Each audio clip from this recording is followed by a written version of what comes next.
Again, I'm still here on the project, building capacity around my mouth, but I got something to back it up. What do you think? Let's discuss it.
Encore une fidèle qui l'Amérique n'a pas loupé yo.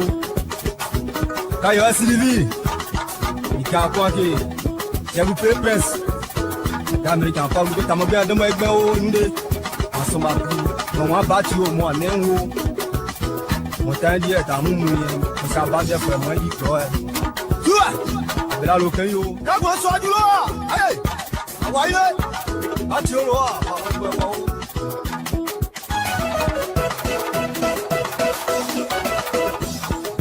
Yao, abela lokeyo, bibito jobai, bibito noba, artiste mo peyo. Manager Gigi, moi peux jamais forcer ou si tu connais, tu connais. L'animateur Choco Noska Yassin de Toyebi, l'homme a tout fait pour Mivito, Aniché les deux.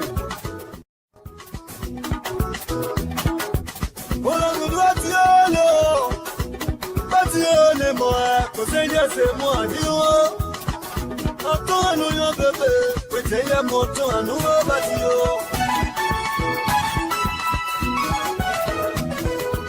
Mon bébé, well, look at it. I do a hole. Now you're someone that you have on you. Oh, me. I see that cause it's trouble. The Munda was talking now.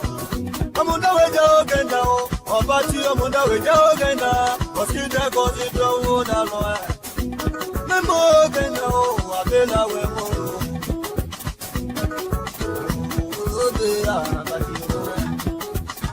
Obati Omoga now, we'll tell you when I'm here.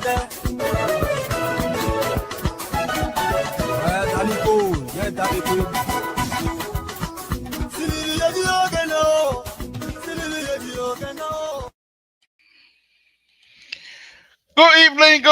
Good evening, folks. Samson told Labra Pub Radio. I want to thank all of you again. Those of you that are tuning in, we say thank you, audience. Thank you very much for tuning into the Libra again tonight. We say thank you very much. Thank you. Please share this video. Share it to as many people as possible. Please, please share this video. It's very important that you share this video to all your friends and relatives. Ask them, tell them the Libra is on. LPR is ranking tonight. We're gonna join. We're gonna join. Please join us. Please join us. Let's have a conversation about our country, beloved country, Liberia, Republic of Liberia, folks. It's very important you do that and join us tonight. Very interesting subject matter for conversation tonight. Thank you, thank you, thank you.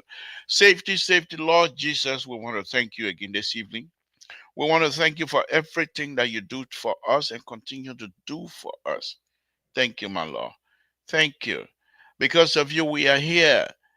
The light you shine get us to see. Even if our eyes are open, we can't see until you say, see. Thank you. Thank you, my Lord. Thank you.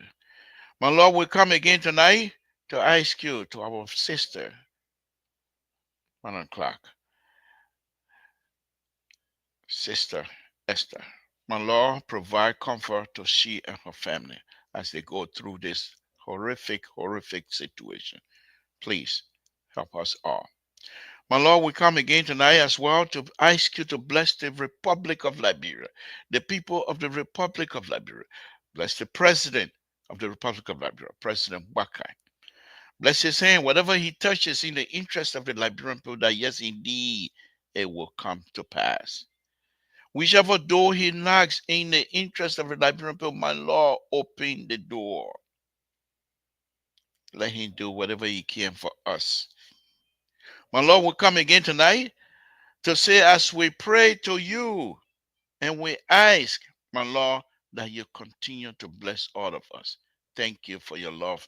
Thank you for the blessing. We ask that you bless the host country, the United States of America. In Jesus' name we pray. Amen.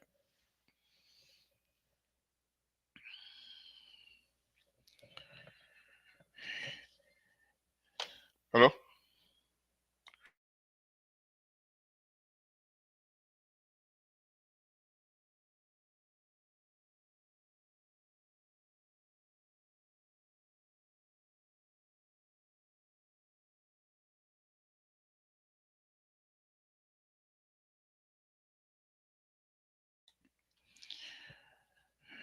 Again, folks, Samson told Labra Pabrito. I have Jerry already here.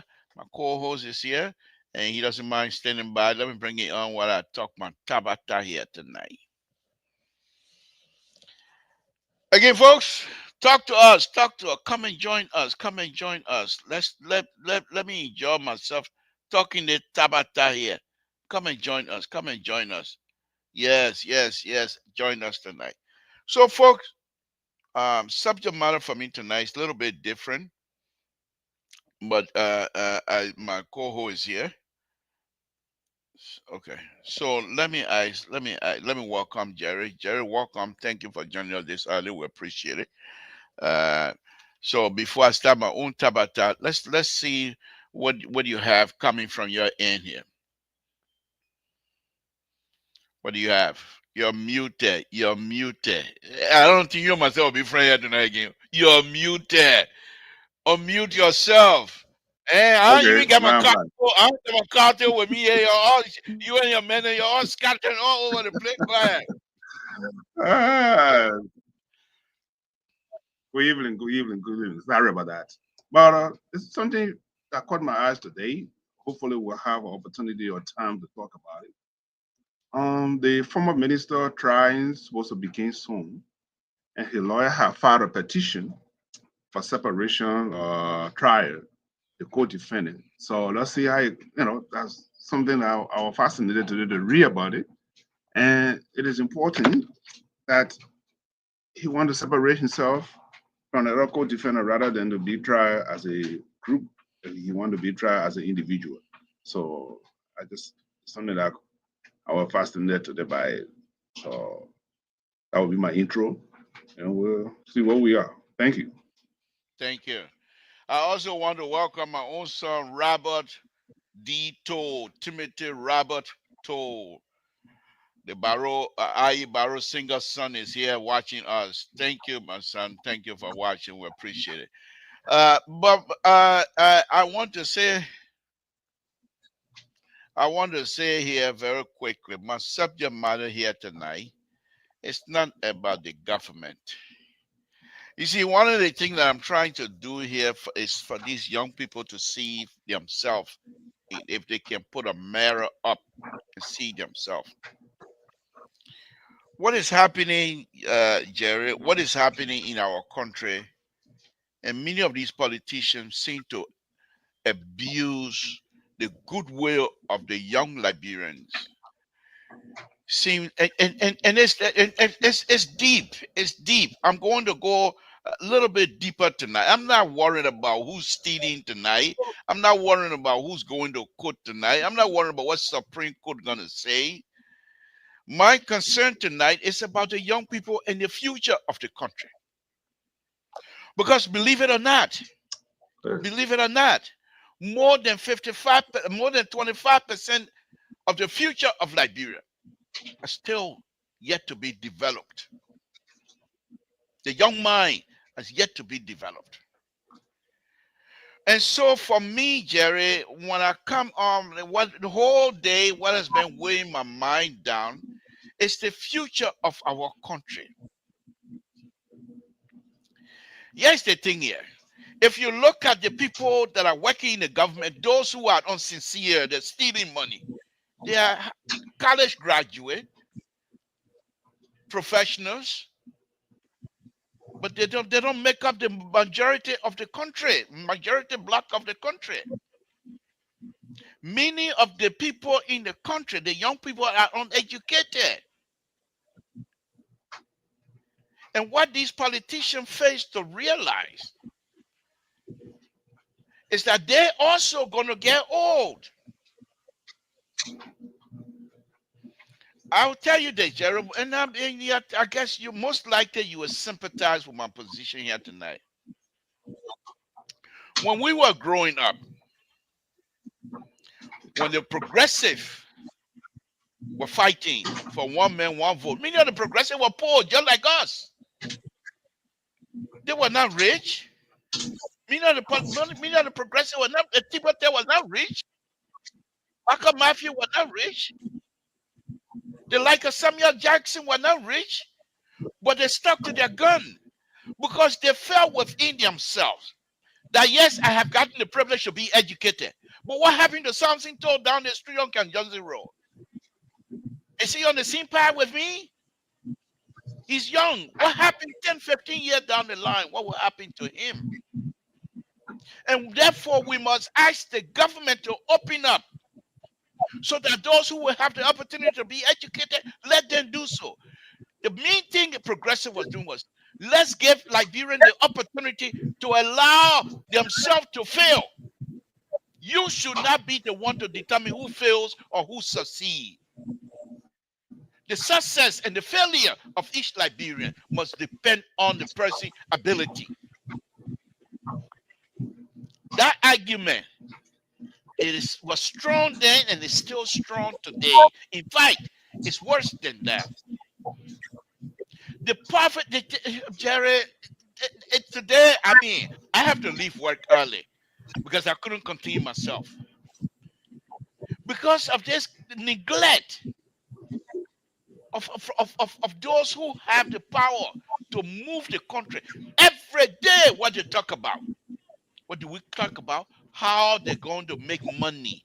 They're fighting among themselves to make money. Not how the country going to benefit from our national resources. It's how they're going to enrich themselves from our national resources. This has been the conversation for the last, I don't know. And then the walking made it worse. Now, Jerry, think about it. 20 years from now, the young people today that are riding motorbike, that people are fighting for, they themselves fighting to ride a motorbike. What happened to them 20 years from now? Where are they 20 years from now?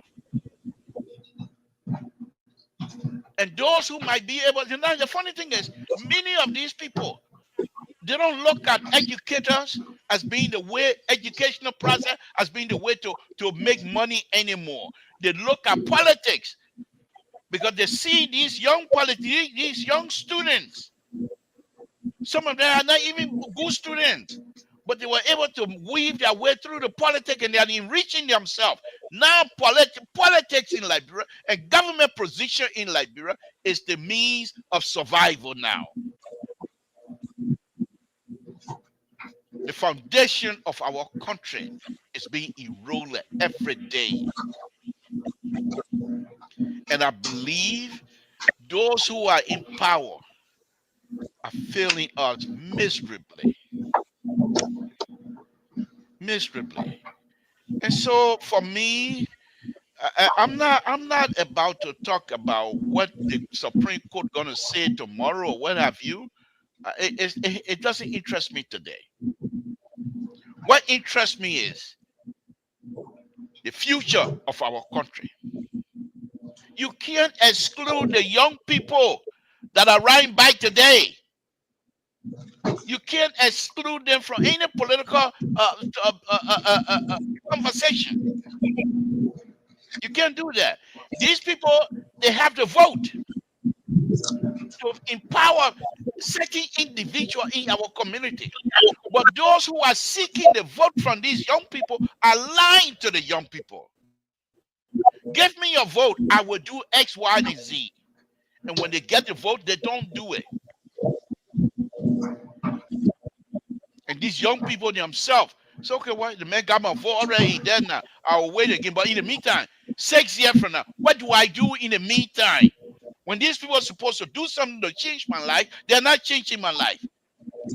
Look at University of Liberia. Look at all the other universities around the town. Look at the high schools all over the country. They don't have money. But yet, we got people that are buying $250,000 car in Liberia. Their own money, I don't care. But we have people who will buy $35,000 car, government money. We have people who would want kickback for themselves and forgetting the young man in the street of Monrovia. You got 6, 7 years old passing around taxi, passing around car, selling banana, French fry, and whatever fry it is. Those 15, those 5 or 6, 7 years old, 20 years from now, what will be their life? They have no foundation, Jerry. But yet still, we say Liberia is free. Free only for those who have the power. It's going to come back to hurt us. It's not going to stay. Because the ideas, the level of innovation, ideas are trying to bring good things in Liberia. You got Liberians now that are unable to reason. And as a result, they will vote against their own interest. Who are we, Jerry? Who are we? What are we doing to ourselves? You have the country, the people who have the power. Many of them are yet to be 40 years old. So what do? You continue to fool them and take their vote, rob them of their vote, rob them of their vote. And there's nothing anybody can do to you. You get the vote, you get in the House of Representatives, you guys connive together and increase your own pay without those children going to high school. How do we survive this? Jerry, this is what I'm going tonight.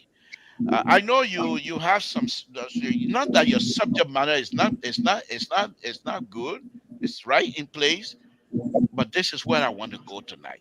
If you care to ride with me and join me in this, that's fine. If not, let's hear from you.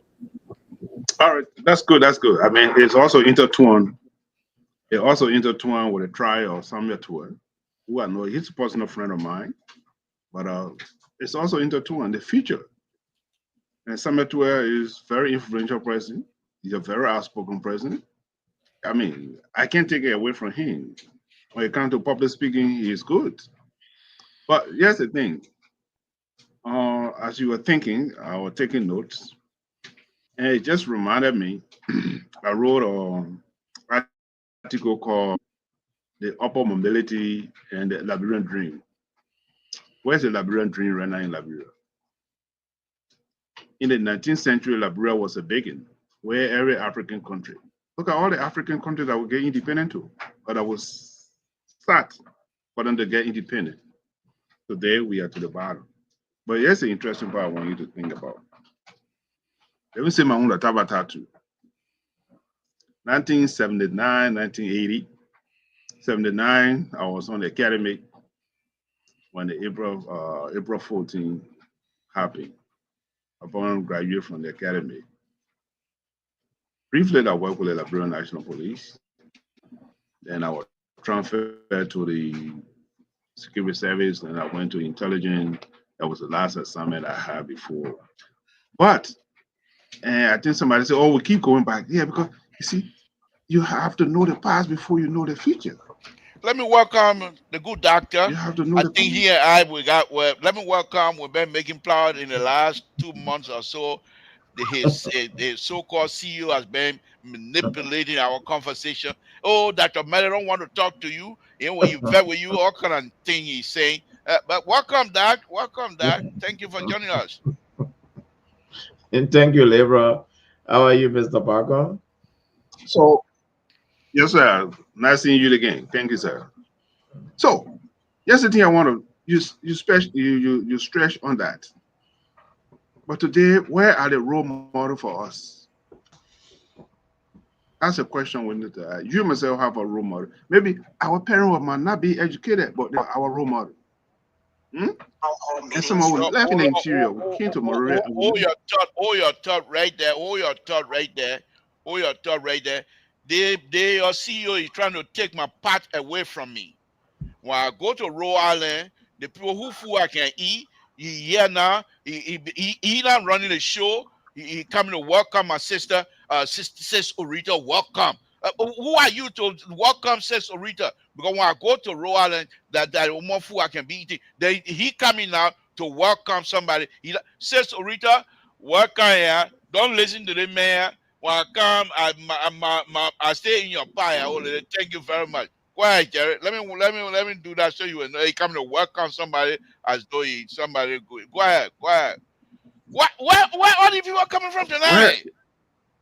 Jesus. Mr. Sona Well, sent that's them to good. come in. That's good. No, I know Oh, that. that's I know. good. That's good. I mean, Okay, all right. no, but Yeah, that's all that's right. Let good. him That's go good. ahead. Go ahead. Thank you. Namwe, welcome. Thank you for Today, joining us tonight. Thank you. It's good to be here. today we don't have a role model. Where is our role model? That's what I was saying when I graduated from the police academy in 1980. And I went to shake Patrick Minicon hand. I was shaking as a young man at that time, as an intelligence officer. At that time, they had a Minister of National Security. He was the Minister of National Security.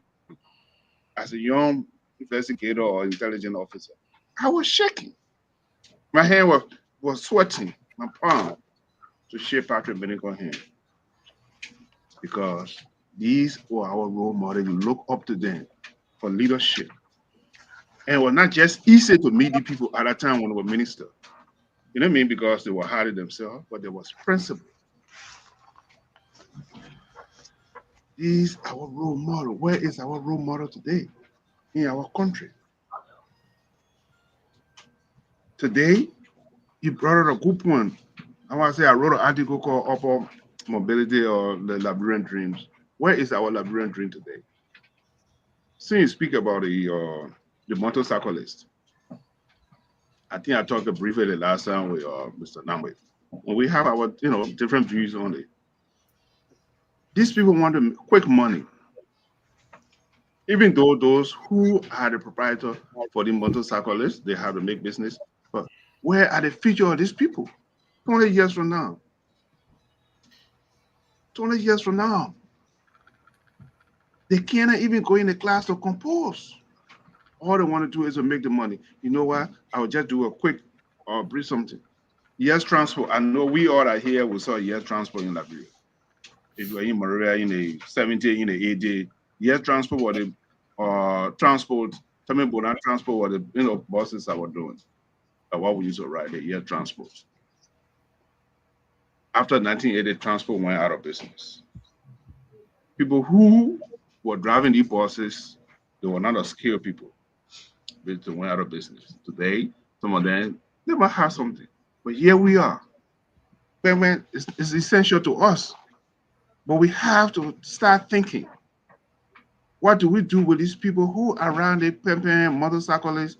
If, like what Toba did, people went to evening school, night school. It was night school. Those who couldn't make it in the daytime, they went to school at night. And I believe some of the people who listen to me right now, some of them went to night school today, they are successful in night school, and they went to high school, they graduated from high school, they went to college, and they went to university. And they are successful. So these are some of the policies we need to put in place. It's not just riding the quick money, but these are the future of our nation. 30 years from now, maybe 25, 20, 30 years from now, you myself will not be here. But we have to lay the foundation for the young people that are coming. So I will pause. I know how other people I to said, make speak the for decision. yourself. But that God is want me to be here. okay. God say I'm going to be here. I will be here. Speak for yourself. 30 years from now, God say I will be here. I Okay. will be here. All Go right. ahead, Maybe Ray. 30, 50 years from now. Okay. I know. You might do something, you live forever. That's fine. That's whatever. But Thank that you. these are the future. And let me conclude. It also brings criminality. Because if they don't have a job, they have to find means to support themselves. How do they support themselves? That is $1 million question. Thank We you. got an educator here. We got two professors here tonight. Probably they can give us more latitude on the issues. They'll Thank have you. the Thank discussion. you. Thank Thank you. you. Let me go to that. Dr. Malik, good evening. Thank you for joining us. If you've been listening to my Tabata, you want to participate in it, you have the right to come up with any subject matter you feel you want to discuss. If you want to, let me go a little bit one more step above that, and that is the brothers and sisters that are riding motorbike, the brothers and sisters that are selling in the street of Monrovia, 5, 6 years old, and what have you. Their lives their lives are being crumbled right before our eyes. And those who have the ability to do something, I feel, are not doing enough. I know Liberia is challenged. The process of bringing good thing in Liberia is very challenging. I understand that. But my thing is, I think we can do better than what is happening right now. But let's hear from you. Let's hear from you. Oh, thank you, Libra, and welcome, Mr. Nambe. Thank you, Doc. Welcome as well. The topic actually is pathetic because you realize that when the war came, there are a lot of young people around, and when the war came to an end, you will agree with me that most of our young people were used in this war. And after the war, it's that they were dashed along the roadside. And their population continue to proliferate. But my question to us tonight is that, are there any bold plan to rescue the young generation of Liberia? Because since the war ended, we had a 12-year government followed by another 6-year government. Now we are now into another 6 year. So the question now to us, do we have any bold plan? According to the census, we have 37% of our population made of young people. That's a very serious number. So to address your point, and liberal, the motorcyclist is just a piece of the pie. All right. There are hundreds of graduates now coming from our most university in Liberia. Do you know that some of them are going into hard labor work? They can't even find work in the area of qualification. So the motorcyclists, I think that most of them are doing these things out of frustration because there are just no light in the tunnel. But they are just piece of the pie. So the question now is, what can we do? What proposal can we make? Like the last time when His Excellency embarked on the 10,000 training, I rather applaud him. I appreciated him. At least he did something. You see, but my disappointment here is that the position His Excellency put these 10,000 youth in, they need job. These are technical, this is a technical error. Technology is a technical error. All right? Most of them will be wasted by the wayside. Most of them will go to ride motorboy because there is no investment to accommodate the kids, you see, to uplift their talent. His Excellency has impacted in them. You see? So the whole thing boils down to investment. But investment will only come when an enabling atmosphere is there. The country, this corruption thing here is having a serious problem on our development in our country. I don't see how we are going to even develop the youth when we still cannot put corruption under control. You see? So it's pathetic. And to be very frank with you, I have little brothers down there. Each of us here have got little brothers back there. Look at when Mr. Bacon went the last time. Just a little village he visited. I don't know how many of you use your lenses. Half of the people that was welcoming him were young people. Not in our group. Few older guys were in our group. The rest were young people. As far back as in our village. Just imagine now what happened to our cities and towns. Thank you. Thank you. Let me go to, first of all, let me welcome one of our viewers here, strong young man. We're talking about young people. These are the future leaders. Dualo is watching. Dualo, thank you for watching. I haven't forgotten. I would like to really pick your mind on this Liberian Diaspora Cooperation that you have. Because I think I need to have a conversation with you on this here because it's very interesting. And so I haven't forgotten, my brother. I would really like to invite you one-on-one here, hopefully next week. But I will engage you in our usual chat process. But thank you very much for joining us. I will open the line later on. If you still have the time, you want to participate in the conversation, we can do so. If you even want to participate, then I can have you call me and we can do that. But let me go to Namwe. I'm ridiculous. It's my middle name. Let me be ridiculous. The young people, I can say from my perspective that God has been on our side. Because these young people, they can turn our lives like Liberian upside down. Not in terms of violence. Not in terms of violence. But they can come out and say that why you want to play, they have their in majority. That why you want to play, they go and bring somebody from among them who is capable of running, who is capable in terms of constitutional time, a year. Say he's 35 years old. They can pick that person from among the motorcycle and vote for him. And if that person win, what will say? What will say? What will say? We brought Harvard educated person, nothing. They're still in the street. We brought the football legend, nothing. They're still in the street. We brought our own father, 40-year experience, nothing. They're still in the street. So why can't they go among themselves, among the motorbikers, and say, we got to vote.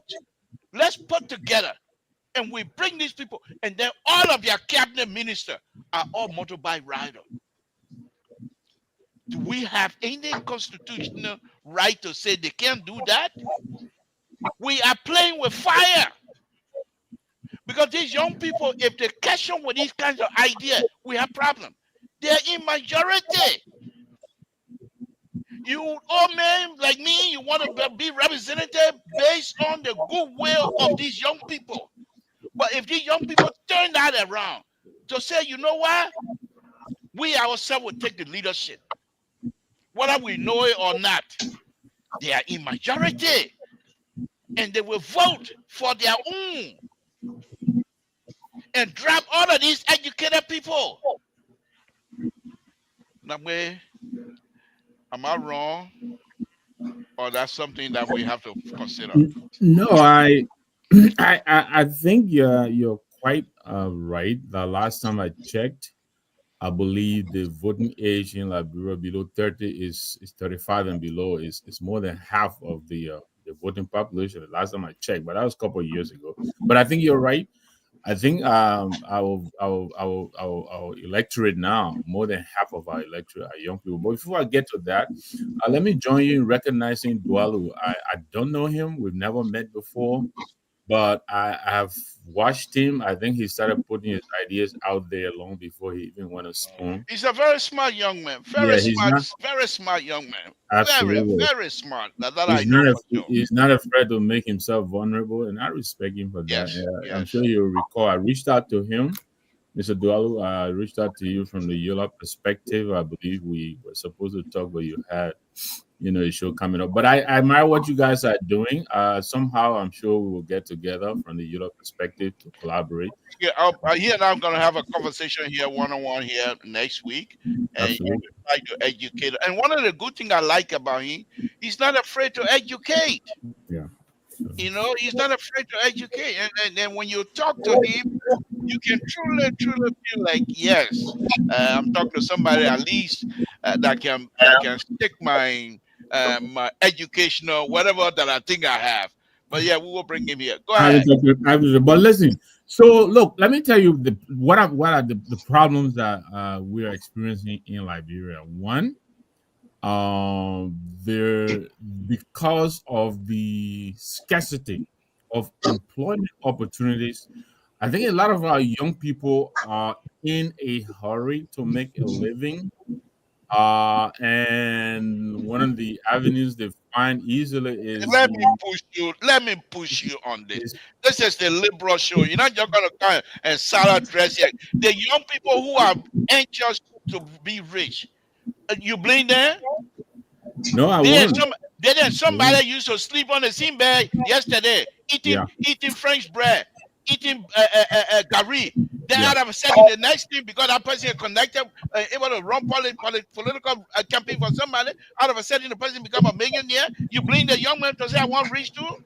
So you're quite right. The Liberia of today is not you and I's grandfather's Liberia. It's not even the Liberia of you and I when we were young. When we were young, we aspire, to get educated. That was the equalizer, education, no matter where you came from.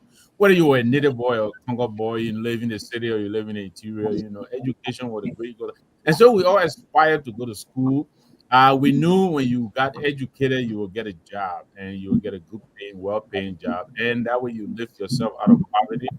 I'm not sure if that is the reality of today. I mean, the young people of today, they're looking around themselves. They see a lot of people in leadership who may not have graduated, high school, and yet they're making it and making it quickly and bigly, as they say. And so, where is the motivation for them to delay their gratification? No, they want it and they want it now. And so, we have to find a way to shine the light because there are stages in life. There is a time to get educated, and then there is a time to work. There is the expression, work like a slave and live like a king tomorrow. Our young people, most of them, they go into this quickly, and then, of course, sooner or later they fizzle out. But when you and I were growing up, yeah, we went to school. We really we fought hard to understand the issues. We were issues driven. We wrote press releases.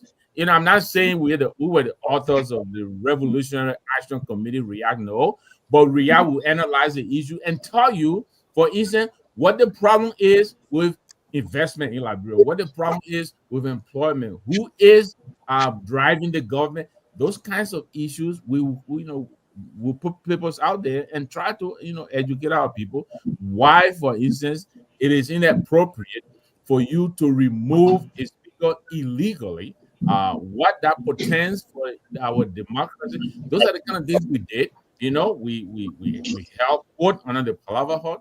These days, I don't think we see that many releases out. The young people don't write. I don't think they have any interest in doing that. Yes, you will hear a few of them gather and regurgitate, the big words, some of them, very well misplaced. But that is that's the reality of our today. Even as late as maybe 15, 20 years ago, people would gather at their tie shop and debate the issues. I don't think they even do that anymore. So Thank you. yeah, there is, especially since the 1997 elections, when the young people were in the streets and telling people, even though you kill my mind, you kill my pa, I will vote for you. I think that was really the turning point, and we've never turned back ever since then. So what do we have today? We have people in the leadership, in the legislature, people who kill people who shouldn't be there. So people who have absolutely no business being called honorable. Today they are the people we call it honorable. How? Because they are using the loot and the pillage from our people and buying votes, and that's how they're perpetuating themselves. So we have to educate our people. We have to sharpen the contradiction, let them understand what we are up against. Our young people need to go to school because they are the future leaders of tomorrow. If you don't go to school, your country's future is doomed. Your country's future is in trouble. So yeah, our young people, they need to work. I get it. But I hope they will also find the time to go to school and get real education. That is the foundation. With that, you can do anything. You can go anywhere and find an opportunity. But I, Thank I don't think that is an aspiration for many of our young people today. Thank you. We're gonna go on to another subject matter later, but let's hear from Terry. Terry, thank you for joining us. We're talking about and you are one of the young people. Of course, God has blessed you. God's always blessing you anyway. But that you are now separated from the folks back home. I don't know many of us, if we have not had the opportunity of God not blessed us to be on this side, what would have happened to us? That's always been a question of mine. Uh, but for me, before I come to you now, for me, with these young people, it's very sad because many of the young people that was like 8, 9, 10 years old with guns. Where are they? What's about those who were 15, 17, 18, 20 years old with guns? Where are they? What's about their own general, those they called general at the time? Where are they? This it's very sad.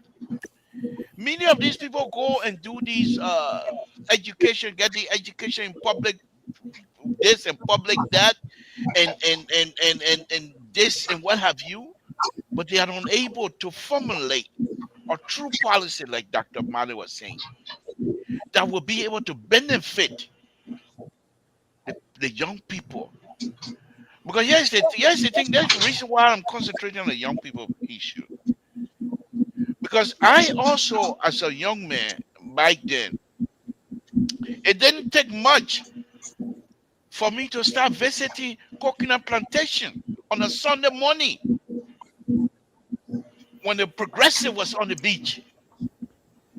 There was no Facebook, but you were here before the night is over. You were here that Sunday morning, so person going to be speaking at coconut plantation. So we gravitated towards those kinds of stuff to go in and say, okay, this is what perhaps will help me to understand what is happening in the country. Things are worse than they were then. So the question that I'm keep asking is, why are these people that are in leadership are not recognizing that these young people, the future of the country, cannot stop with them? It has to be a continuing process. But what happened? What happened? Many of you young people that are here in the United States or all over the world that are steady, I don't think you're ready to pack up your katsoka and go to Liberia right now and fill the gap that is happening. You're not ready because you also have plenty of your family here. Your life is already here. You got your kids here. What happened to our brothers and sisters back home? Those who have the power to help them to understand their future are not doing so. Terry, let me hear from you on this subject, and then we can move on. I don't want to get myself all wrapped up and upset tonight. I want to enjoy myself. Please go ahead. Yeah, I think there's a sound in the background. Somebody got to mute because I was Okay, hearing it guys, even before we if came you on. guys can mute Yeah, yourself, There's a sound in the background. Okay. Yeah, it's gone. Now it's gone. So I think Okay, I think maybe it's okay. now we mute himself. Then he say sound gone. What kind of plow? You know, can't preacher that the plow he can't bring. Now we I don't want. who mute that? He said then he say the sound gone. No, Mr. Nangwe, know that Mr. Yeah, I think but Mr. Bakon didn't mute himself too. No. Let me mute. No, I didn't mute myself. I don't have media. But Okay, there have been a sound in the background. Is it I still don't there? know if maybe only me can hear it, but I don't know. Is this still? Yeah, we're hearing it too. Is it still there? No, I think it's gone now. Okay, so It's that my gone. co-host, But you know what? You just coming from Wheel. So the man brought your co-hosting from Wheel. Where you want? Hey. I just care for us to have a better show. But Go ahead, Gabriel, Terry. like I've been saying, right? We firstly need to identify the problem. And I think we have sophisticated people on this network tonight that can identify the problem. We have the security, we have the doctor from the educational sector, we have Honorable Nangwe here. We have you, the technician, the engineer. You guys are the ones that need to tell us what is Liberia problem. Because you guys are all from different field of study. I'm from a religious field. And I want to offer my candid religious opinion. According to the scripture, there's a scripture that says... Wow, 1 minute, Terry. We've been on this platform going to almost 3 years or 4 years or something. This is the first time that I heard you claim me to offer religious opinion. That's big, Terry. That's big. Thank you. We appreciate that. Go ahead. So the scripture says, when the foundation of the righteous is destroyed, what can the righteous do? I think we have a foundational problem in Liberia. The foundation that was laid by the previous generation, the now descendants have not been able to plot a new type of map different from the old version of what they saw. So I think we have a foundational problem. I have been seeing great men rise, young men like the like of Henry Costa, the like of other guys, Ben Sanvi, the like of these younger guys who were brewing from the political standpoint that I thought would have shipwrecked the young minds and the trajectory to another dimension of democracy or politics that would change the paradigm of our way of thinking politically. Because they have read books, they have watched stuff, they have seen different things on history of what happens in other great democracy, in empire, in other great political stands around the world, countries and nations, empires and all that. So I have high hopes. But the unfortunate thing for us in our generation, we do not have a role model.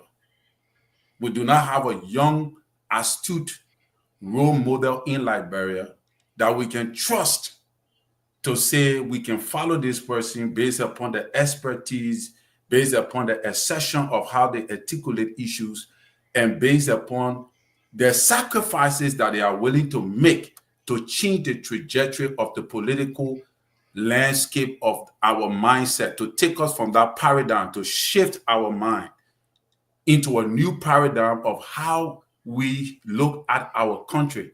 We do not have that kind of people right now. And that is unfortunate. All right.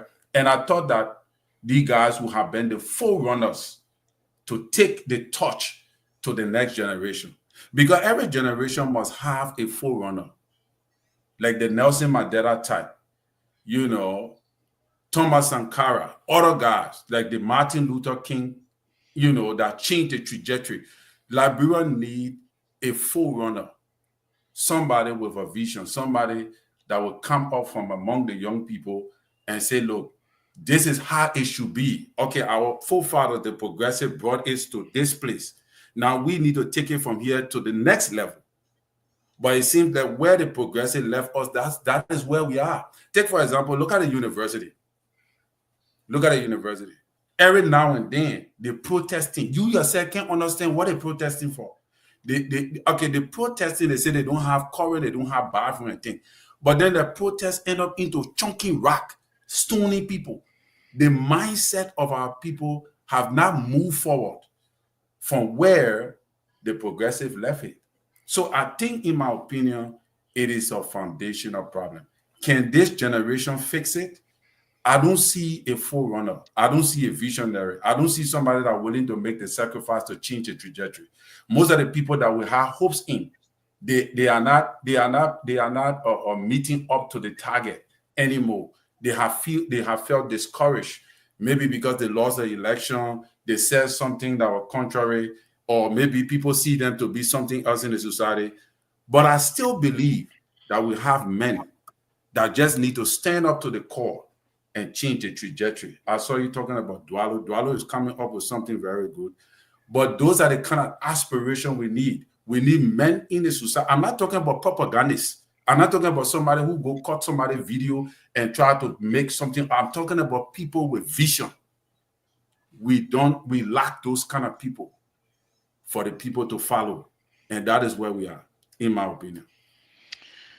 Okay, again, folks, Samson told Labrador Public Radio. I'm standing here tonight with Jerry Barker, who is the co-host, with Dr. Mali, another co-host for another show that I don't even know whether that show is still running or they're not finished selling it to Musa Ability. We don't know that. And then I'm here with Namwe, who is a professor as well, and I'm here with Terry Collins here tonight. We're having some conversation. Okay, let's drop this off. Let's move on to the next subject matter. Libra. Yes. Before we drop this off on the table, let me just take you back to the evolution that is taking place in Haiti. Please. Half of the young people in Haiti, this is one now controlling the organized gangs movement. Half of the young people, they're controlling our whole stuff. And their concern here is that they have been abandoned and the resources is only being shared among few. So they have decided to take up arm so that through arm they get their portion of the resources. So that take me back to this question you just brought. You see, 16 years ago, we have a civil war in our country. And we have a 16,000, according to sources, young people that took part in this war. All right? Some of them became young adults when the war came to an end. So the question now that even came from Mr. Collins, what is the problem? The problem here is, one, where these 16,000 youth rehabilitated? That is the question. Because apart from this 16,000, because the only skill the guy had is fighting skill. How to kill, how to destroy, how to run carry some horrific activity in the society. These are the skills the guy learned over all the period during the war. Were they rehabilitated? Were they giving employment skill? Apart from those who became teenagers, by the time the war came to an end and there are no job for them, now they're moving into a terrible era like drugs. You see? So very soon, who knows? We could even predict that one of these days, they could even take arms and start hijacking people to survive. So most of them are doing this thing out of frustration. So going back to your question, what the authority doing to put this thing under control, because this is a very huge population coming up, no future, no employment skill, no opportunity. They just roaming around the countryside, roaming the towns and cities, you see. So I just decided to take you back to the Haiti gang story as it is moving right now. It's not easy. Thank you. Thank If you. I may tag on real quickly, Yeah, I think please, what Dr. please. Malley, I think what Dr. Malley is going to the, I mean, it does have some substance. Look, is a child who was born in 1989 on that fateful December when the war came in from Butu is about 36 years old today. So now let's take that and just oppose that on, say, a child soldier who was maybe 10 years old. Now he's about 46 years old. Yes. I mean, Yeke Koluba is a classical example, you know, and he tells you he's not ashamed to say it. But these are the people you have today who are making decisions for the country.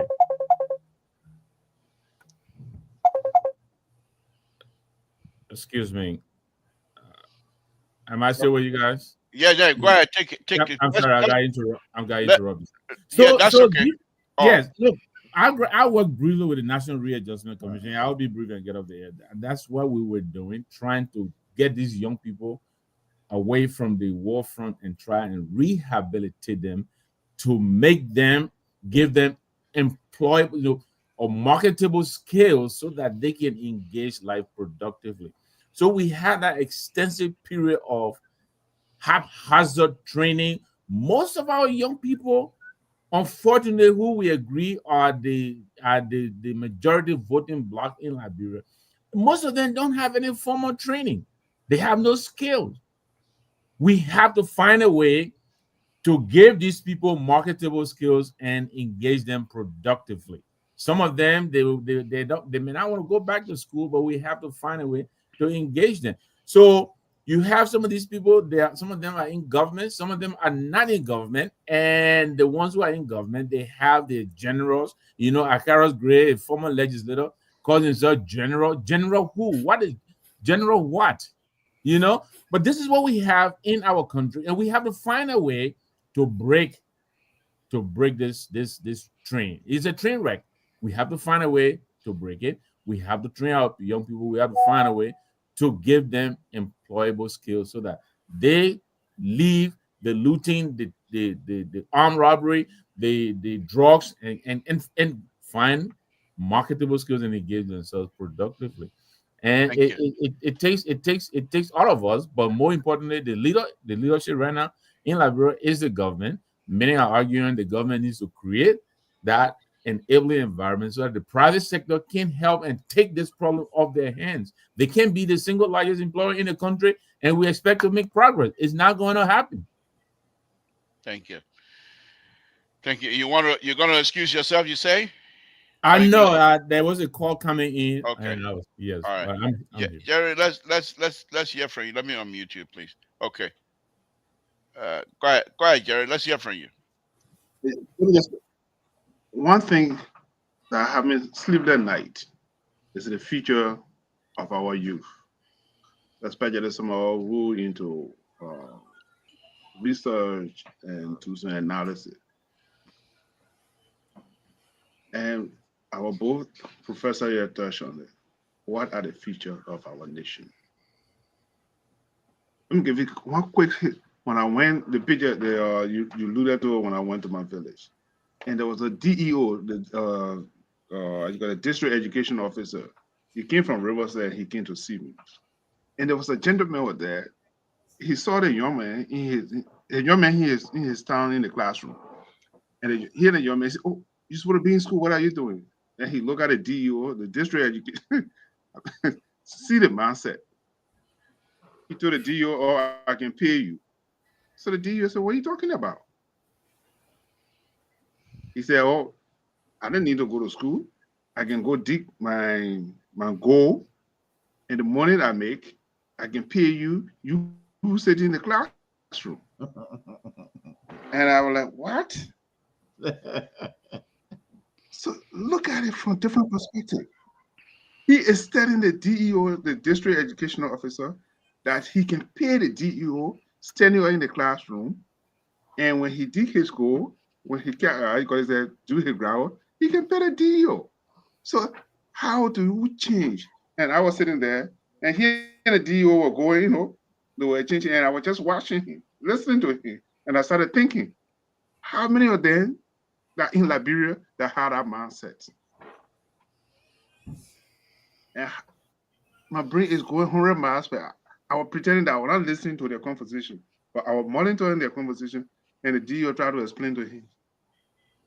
So, Professor Namwe, these are things that we have to change the mindset. You said that something. When we were going to school at that time, you wanted your name to be on the honor roll list. They were competitive. Even though we live with people, but some of us were happy to go to school because we wanted to get out of the poverty. And some who came from way the interior to come to Marula to go to school. Today, what is it? The anxiety. They say, yes, I want to do this. I want to be like an individual. These are the issues that we are facing today. And I'm afraid that if we don't address the issues, the next 15, 20 years to come, and knock on wood, there'll be highway armed robbery. It has not come in Liberia yet, but it's imminent. Thank you. It's imminent. Thank you. I think we're on to something. I hope that and I believe all of us are very sincere in our conversation here tonight. But let's breach it out a little bit. Who the one here? Yo, hold on. Your fire alarm going off. Debra, looking at your soup when you better go check on our store. We need to evacuate you. We need to evacuate you in the evacuation. Somebody trying to steal my gold meat. I This- put battery. Yeah. So I put battery on my gold meat. When you touch it, it go off. I don't know this or Rita sent. No. But let's go up. My daughter just got home and trying to find something for. No, tonight I told you I was on here last night. I told you my power bunny our last night. Well, you all know me and my Sunday. But anyway, let's use this opportunity now and go into what I believe the reason why the government continued to be the only sole provider in terms of jobs. The private sector. I'm not going to include the foreigners. We know the foreigners are in charge of our economy. I know that one. I'm not. Let's just support they don't even. They're not there.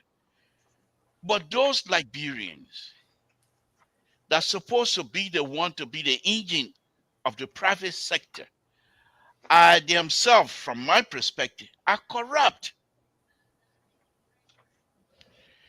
If the government decide to give you money to carry out a business so that to impact the community, they take their money, don't employ anybody, and don't even do the job.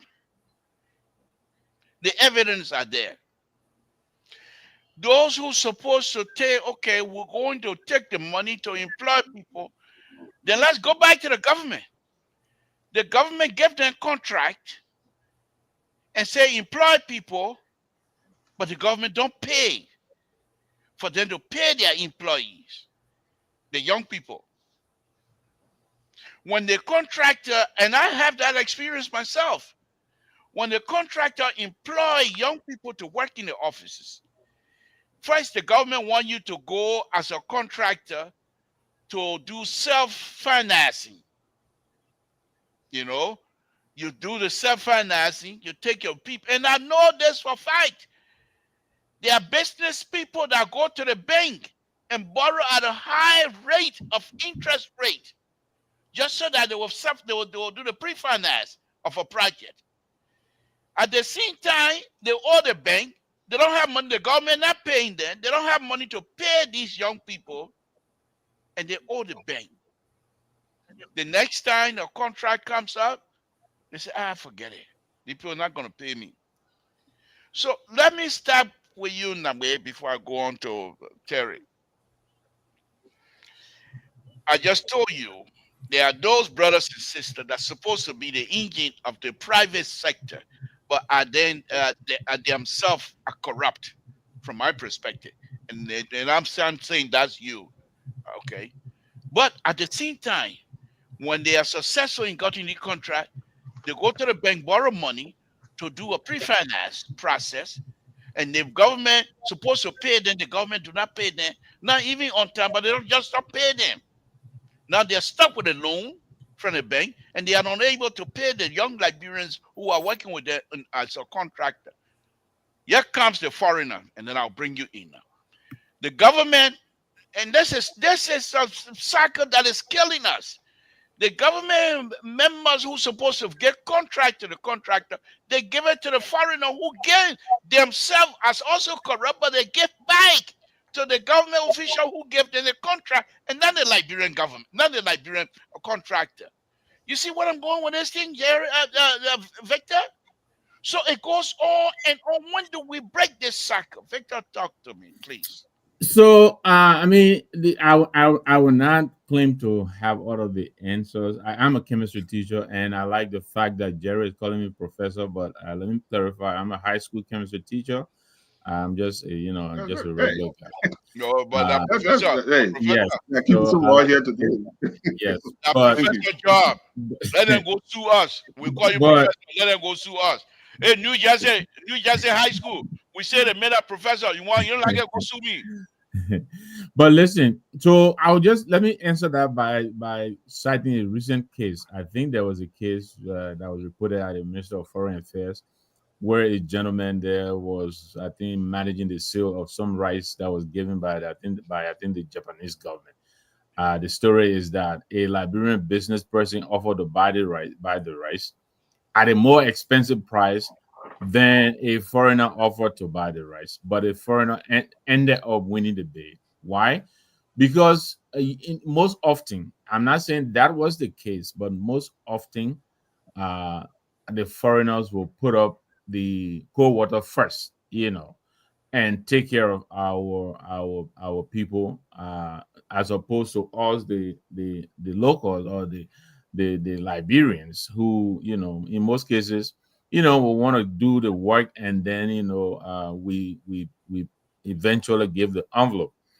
And what am I saying? Look, there are cases, I agree with you, where we have defaulted. Part of it is also dishonest behavior. That is a fact. But part of it is also the enabling environment is not available. So I'll give you an example. You cited the instance of, say, the Liberians going to the bank, drawing up a contract. The government, they supply the government, and the government, let them execute the contract, and then they don't get paid in time. And that's one aspect of it. But here's the other aspect of it. There are also instances of on a smaller scale where, say, this person, you expect him to do, let's say, a $20,000 contract, right? The person doesn't even have transportation, to go. Let's say you're constructing a building a house, what that most of us do, maybe $250,000. You have a contractor working on a house, and you're paying the man, maybe $300 or so. So he is struggling to make ends meet, because what we're rewarding him with is not enough to make ends meet. The first thought that comes to this person you put money into their hands is first to go and send something home for the family that's waiting. So that is a disconnect. If you're going to ask someone to undertake a $50,000 project, then you got to pay him a satisfactory wage. that he will be able to take care of his family back home. But it is good. We want to economize and all of that, but most often than not, we shortchange our own people. That is a problem. I'm aware of that because I've seen it happen on numerous occasions. You know, you hear you send your money home, your brother is building your house, but you're not paying him. You want him to just build a house because he's your brother. You got to pay him. That is a problem. But on a larger scale, the government is supposed to help to create the enabling environment. First of all, there are people who actually have money who don't need government funding. And I think this is what Dwallo and others are onto, where you bring in your money. You don't need government funding, but you want the government to create, to relax the bottlenecks, where where you want maybe to build a road, and even the Minister of Health has to sign your permit. And every signature there requires some kind of cold water. So by the time you go through the process, you are exhausted. Chances are you pull out and you come home. So this is where we're talking about. The government should make it easy. In other countries, it doesn't take you maybe more than a week to go and start a company. Right away you bring in your funding and you start work. But these are the kind of things we're looking at. Sometimes do you go into Liberia, you carry your idea, people in government they want to own equity into your business. You go to the president who is supposed to approve the permit. They want a share in your business, whereas they bring nothing on the table. You put in your equity, your sweat, and everything. You go in there, the mails of the sign. He wants 20% of the business without any investment whatsoever. And these are the kind of things that are killing opportunities. So there's a lot that the government could do, create an environment so that people will be encouraged to want to come home and do business. And we have to see it that way. Before I leave this stage, I will say this. Many people are really against MedTech, the CT and all these people. What is the purpose of these agencies? One is responsible for cargo tracking. You can track your cargo right on your phone, right in your living room. Why do you need an agency responsible that you're paying them, I don't know, I think $200, $250? Because of this, I understand now the Liberian government is losing much needed revenue because some of the people are using other ports outside of Liberia, ship this stuff there and then drive the stuff in by road, because other ports like the Port of Guinea or wherever, I think it's cheaper there to do business, and the government is losing revenue.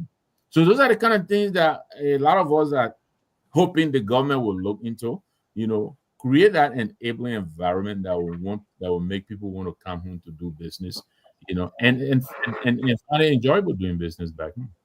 Thank you. Terry, let's come to you. I just make this point here, but I think you're in a unique position to be able to understand what this is a Tabata, a real Tabata from me tonight, or this is something that perhaps have something because you not only as young man, but you traveled extensively in Liberia, and not just traveling for yo. No, you were doing business. You were serious. You were serious about your business. You travel from place to place doing business. So talk to us from a businessman perspective. How is the government of Liberia, as Nabe was saying, to provide an enabling environment? How is the government of Liberia and how the people themselves? How can they provide that so that you, as a young man that doing business, that will be able to survive and thrive in the kind of business you want to do? We just need leadership, man. We going all around in circles. Take for example, over the past years, the leaders we have been having, do they really know what they're doing? That the beside Ellen now, that's it. But post-war, have we really have a leader educated, know exactly what they're doing, with the exception of Ellen over the past maybe going 2 decades? I doubt it. We need leadership. What would make honor Ellen government that when motorcycles came in, these motorcycles came in and they changed the economy greatly. That is innovation. You need a leader that is innovative. Ellen could have said, you know what, motorcycle can kill people, we don't want it. But she brought it in. I myself, I had over 5 to almost 10 bikes under my control. And I know how much money we're generating regularly. All right. And when you travel to some of these places in Liberia, you will see the beauty of the country. Like, I was very shocked that President Weah became president, right? But looking at the Southeast, I went to Grand Coup County to go do a repair, to go face on one of our mills project, to go face an immigration office, and I saw the beaches, liberal. The beaches, nobody there. The whole coastal line of Liberia is rich by itself, naturally. Anybody who travel down that line will see the future and the potential in the country. But you wonder why our leaders don't see these things. They only care about the petty cash. You say A, the other one, they don't get the money, then we start praying. No.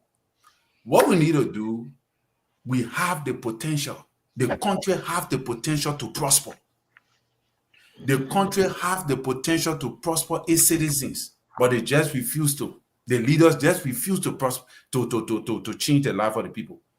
Everything for that country to move forward is dependent upon the leadership.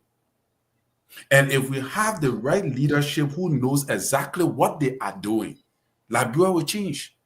But we have not really been selling the right people. We have been selling people that we think that we love. So we love this person, so we bring them and sell them to the people, and the people buy these people. At the end of the day, these people become a problem to them because these people do not know what they're doing. So that, I believe, is our major problem: leadership. That is our problem, liberal. If you face the rules, if the government can only focus on the rule, you change the rule trajectory, because all those various villages, they have their set market days. On those market days, there are people bringing goods from the bush, but there is no road.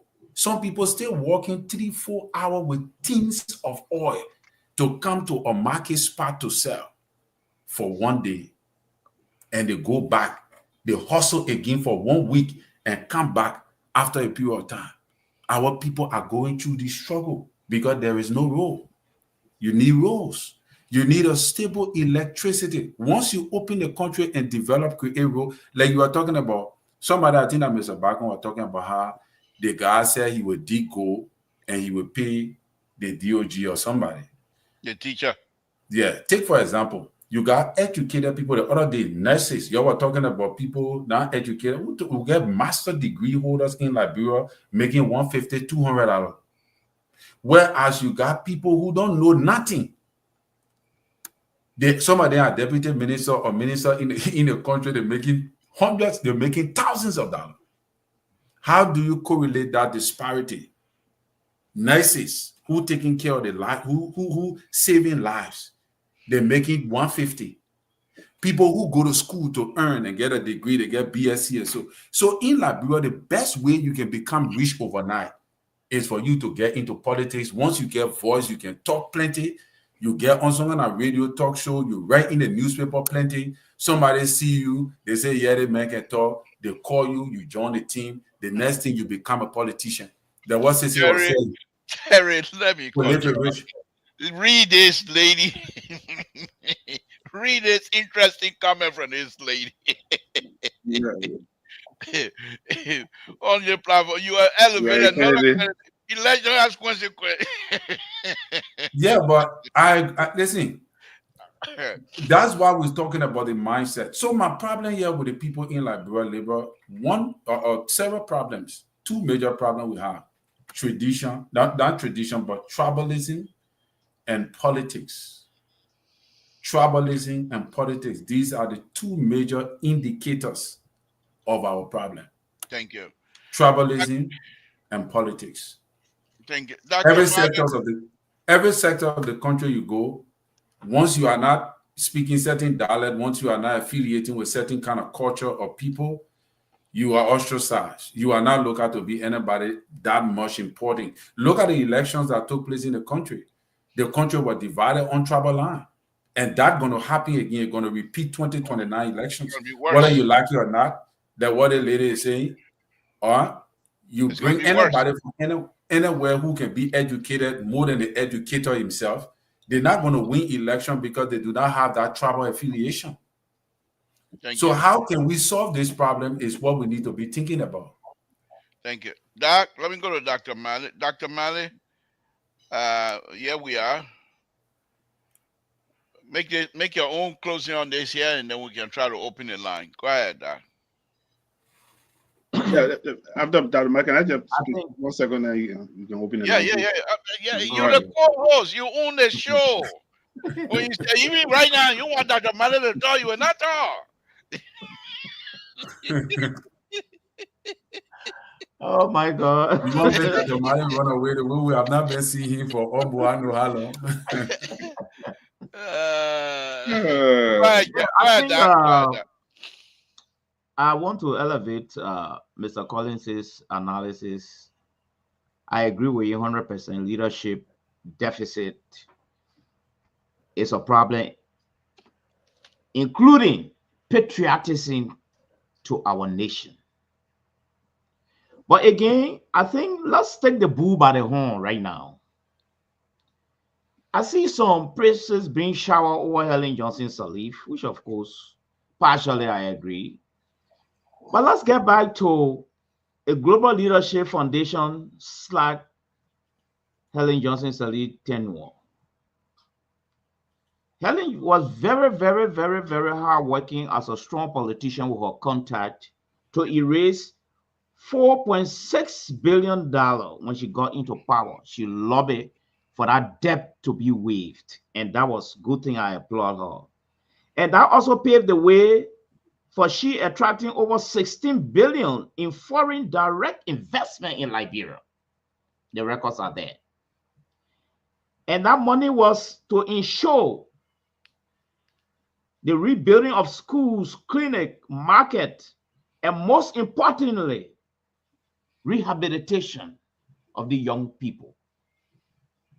So my question to the panelists tonight, as we take the bull by the horn right now, what happened to this 16 billion?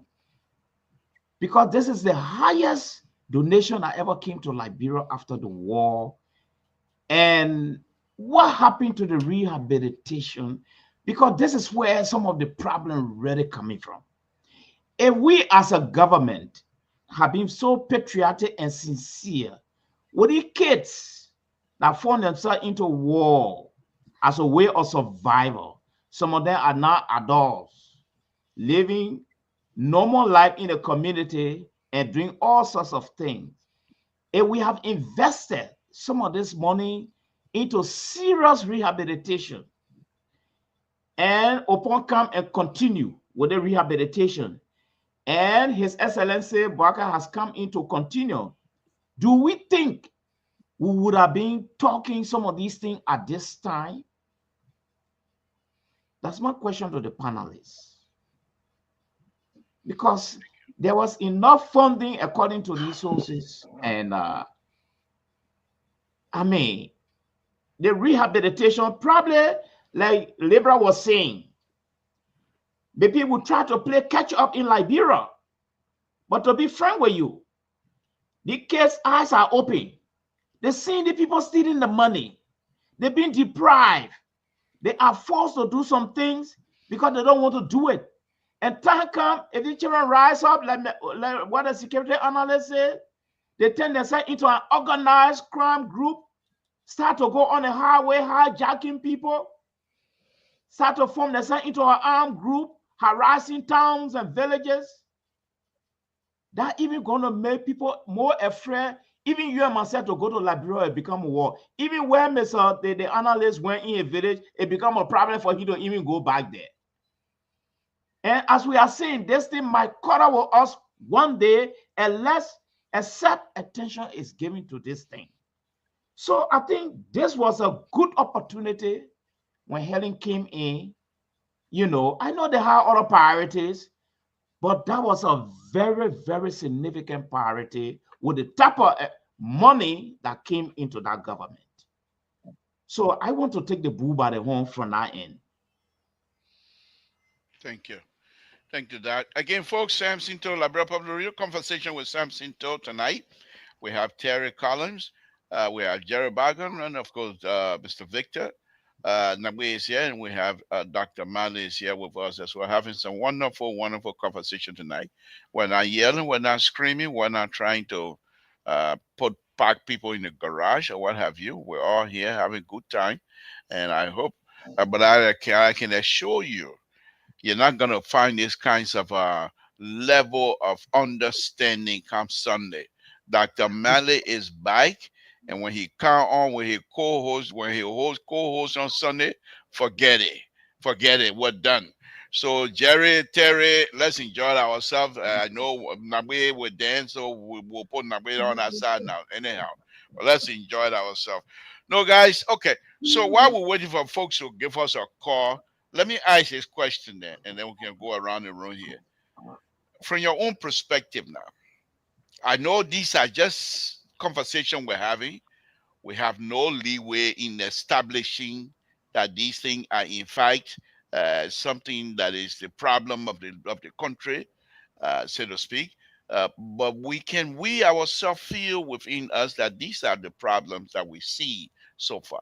Now let's try to attribute some sort of a resolution to each one of these things here. All right, let's start with Jerry. Jerry, go ahead. What do you think? How can we, if in fact, if these are problems, because none of us work in the government is the only one that has the power to identify problem, and the government is the only one that has the power to identify and resolve issue in Liberia. We are here just as speculator and the spectators. So let's hear from you, from your perspective, Jerry. Well, thank you. The dad alluded to something about Ellen Johnson money that came in, and where was the money allocated or where how it was used. Let's be realistic here. We are enemy to ourselves. We are egotistic, and we are not patriotic to our country. Take for example, under George Weah government, the money.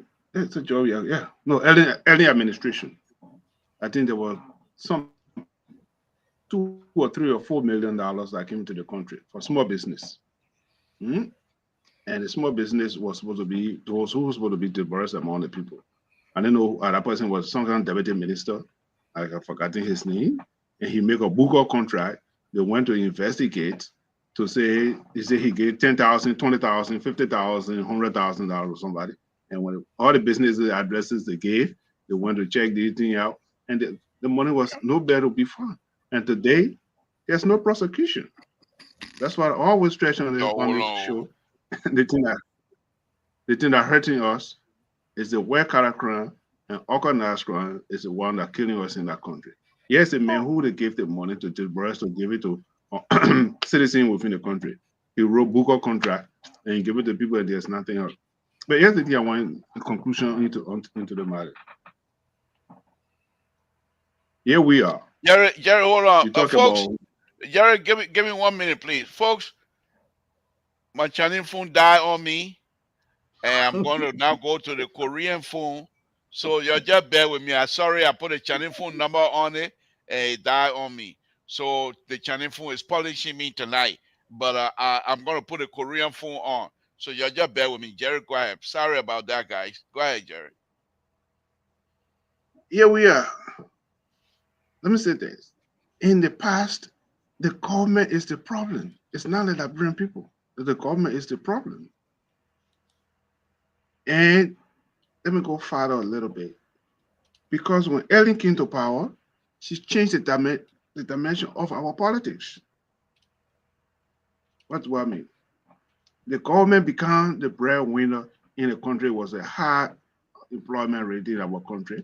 That's what the only place people could get money or to get a job opportunity. So the private sector, they were completely evaporated in the system. But go back in the 19th century or in the 20th century, maybe 20, 30, 40 years ago, like Mr. Nambe said,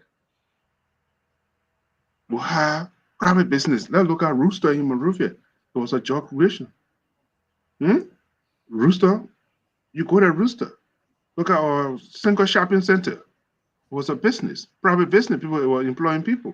Look at our Warabi Nissan, Toyota garage. They were controlled by the Liberian person. Nairobi garage. Uh, or Beer Goodrich in the West. So people are now solely focused on the government to be the so-called employment of the country. But today, 95% of the employees in Liberia is the government. And with all due respect to our former president, Just hold on 1 minute. Let Jerry land, then we'll come to you. Go ahead, Jerry. she opened that vacuum. Any way you can be able to be successful, and say you work with the government. Maybe some of our brothers here can relate to some of the things what I'm saying. So if you go to what the place name Insano, you got a Vapla company. So put in there to come to Moravia, to come to work. We got Lesuko in Kipamas, that was the sugar, how do you call it? The sugar company that was in Maryland. So, and let me come to Terry. If you go to what the place name Backleville. Yeah, go ahead. Make two seconds. If you go to Backleville, it was like almost some of who's in right here in the east there. It's like you go to Cape Cod. It's like you in Cape Cod.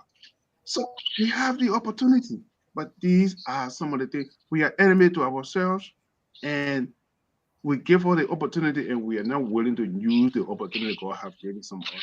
And these are some of the things we need to address. Thank you. Let's go to. So what we need in Liberia is we need entrepreneurs in our country. Liberian people need to open the businesses and be able to rehire our people. If we can do that, we don't need a government job. Hold on. Okay, thank you. Thank you, Jerry. The people who graduated from nursing school. At that time, Firestone was higher than Beaumont was higher than Lanco was higher than. Can you hear me? Yes, sir. I'm done. Okay. Yes, sir. Go ahead. You're on fire tonight. Okay, Dwalo, let's hear from you. Go ahead. Hey, Brother Toya, thank you so much, guys. Yeah, I mean, I'm doing this show, great show tonight, but I disagree with a couple of points. Yes, but I disagree with.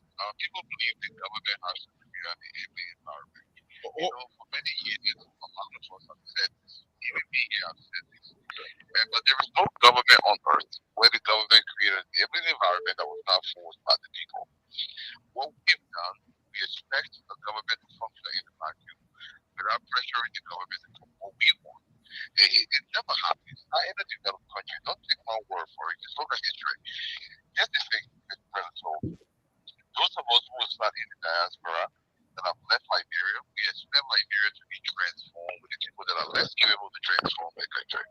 We talk about the educational system in the country. I believe I forgot who said about this entire shop. The educational system is so poor to the point where there's nothing there. It's entirely void of any form of education, any quality whatsoever. But the thing is, we want a government to function that is not being forced by the people in the direction we want that function to benefit the people. It doesn't work that way. The government, under no circumstance, will ever create an environment that is not forced by the people of Nima County or Grand Bassa County or Bomi County. What we've done, we expect the government to just function, and we go to our churches and mosques and we pray, and we expect something to magically change in the country. It does not work that way. It will never work that way. The Liberia we want, we have to pay a price for it. The issue with us is we are not willing to pay that price. And until we pay that price, the country remains as is. You have to think about the caliber of people we have in the legislature. Just think about it. Where do you think this person is going to get any idea from? Well, most of them can barely read above ninth grade level. It is not to put the legislature down, but it's the caliber of people we are sending to the legislature. One of you guys mentioned and said maybe one day Pimpin Boys will get together and take one of our own to come and govern the country. It sounds like a novel idea, but if you think about it, it's even more dangerous than the people we have in power today. Look, gentlemen, if we do not collaborate and put boots on ground in the fashion that is organized to go back to the country in battle with our resources to try to transform the country, we'll be talking here forever because nothing is going to change. I really mean this. Thank you. Thank you. But let me ask you this. You said we have to be willing to sacrifice. I'm not too sure if that's the correct language that I'm using here. But what exactly? Can you go a little bit deeper than that? What exactly do you talking about? Brother Tool, we have our show. Let me tell you this. Look, very simply, those of us here in the West, I will continue to pound this number because it's a real number. The average Liberian in this country, we send home, we heard the number, it varies between 500 million to $1 billion every single year. And what we've done, Brother Tool, takes his $30,000 when you go to small business, when you leave, the business crumbles. The Ghanaians made a sacrifice. Liberia brothers' minds are in the West. They are scattered all across the globe. We are not willing to commit something to the country. If we do not organize, it doesn't mean we have to physically go home, all of us. But some of us have to go home in a targeted way where we start something in the country that reorient the country in the direction that we want through influence. Through influence, what is the economic influence or social influence or some form of political influence that will change the country the way we want. If we don't do that in an organized way, look, we will continue to talk to Chinese developing an organized way from the diaspora from abroad. The Israelis, the Ethiopians, the Ghanaians, I can go on for hours. It's great. They came to America, they went back to the country. I mean, the Marshall Plan, Germany, etc., etc., etc. We don't want to look at its history, what's happening across the globe, but we feel like the world will change because a few people change position. It's not going to change. There must be a calculated decision made, and in that calculation made to push the agenda in the country aggressively. If we don't do it, we're not going to change. We'll just be talking. It's not going to change because the people in power, Brother Tour, they have no incentive to having the country change. It benefits them if Liberia remains as is. And that's the reason why we're stuck in this place. Thank you. Thank you. I will be contacting you to schedule a one-on-one. But thank you very much for your contribution tonight. Appreciate it. Okay. Caller, you're next in line. That will be 832 number. Go ahead. What's your name? Where you're calling from? What's on your mind? Yeah, Mr. Tom, how you doing? My name is Ambrose. I'm calling from Louisville. Wait, Andrew, don't rush you. Where you say you calling from? Okay. Kentucky. No, the town you call. Louisville. I thought they say Louisville. Where you come from? You said Louisville. I said Louisville. Louisville. Yeah, but speak the Liberian English. Why you come from Louisville? Yeah, speak the Liberian English. Well, last time you see that you never been in Louisville. Go ahead, my brother. Go ahead. I'm just pulling your legs. Yeah, that was for real. If you pronounce it in a Liberian way, it's a stranger. Over here. Okay. But like what Dalo just said, you see, I have a experience with one of that because my girlfriend in Liberia, I tried to open a boutique for him. The guy for in put a calling the tax. Ambrew, hold on 1 minute. Let me merge your other color, please. Just hold on.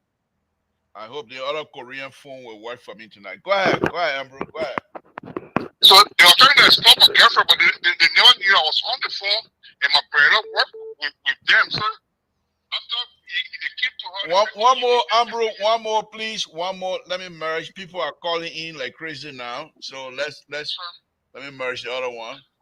Okay, go ahead, Ambrew. I think I won't merge anymore until you're done, my brother. Go ahead. Yeah. So to come along, Marshall, you're trying to explain because they came to her. They said, you know what? This business doing, you got to register the business, you got to do all the tax. Yeah, I was on the phone, so okay, fine, cool. Go ahead and pay the tax and register the business. You're also surprised in less than 1 week, another gentleman came and said, oh, the gentleman that came that you register your business with, that's not his zone. You're not living as, you're not supposed to be operating in the balance area. I don't know what said he came to you and he got you to register. So after he talked everything, I saw a guy say, hey, what's your number and what your tax number or your registration number? She said, I'm going to call and report you because now the business you're doing, you want to start exploiting her to be collecting money for her, everything. You're coming with different money.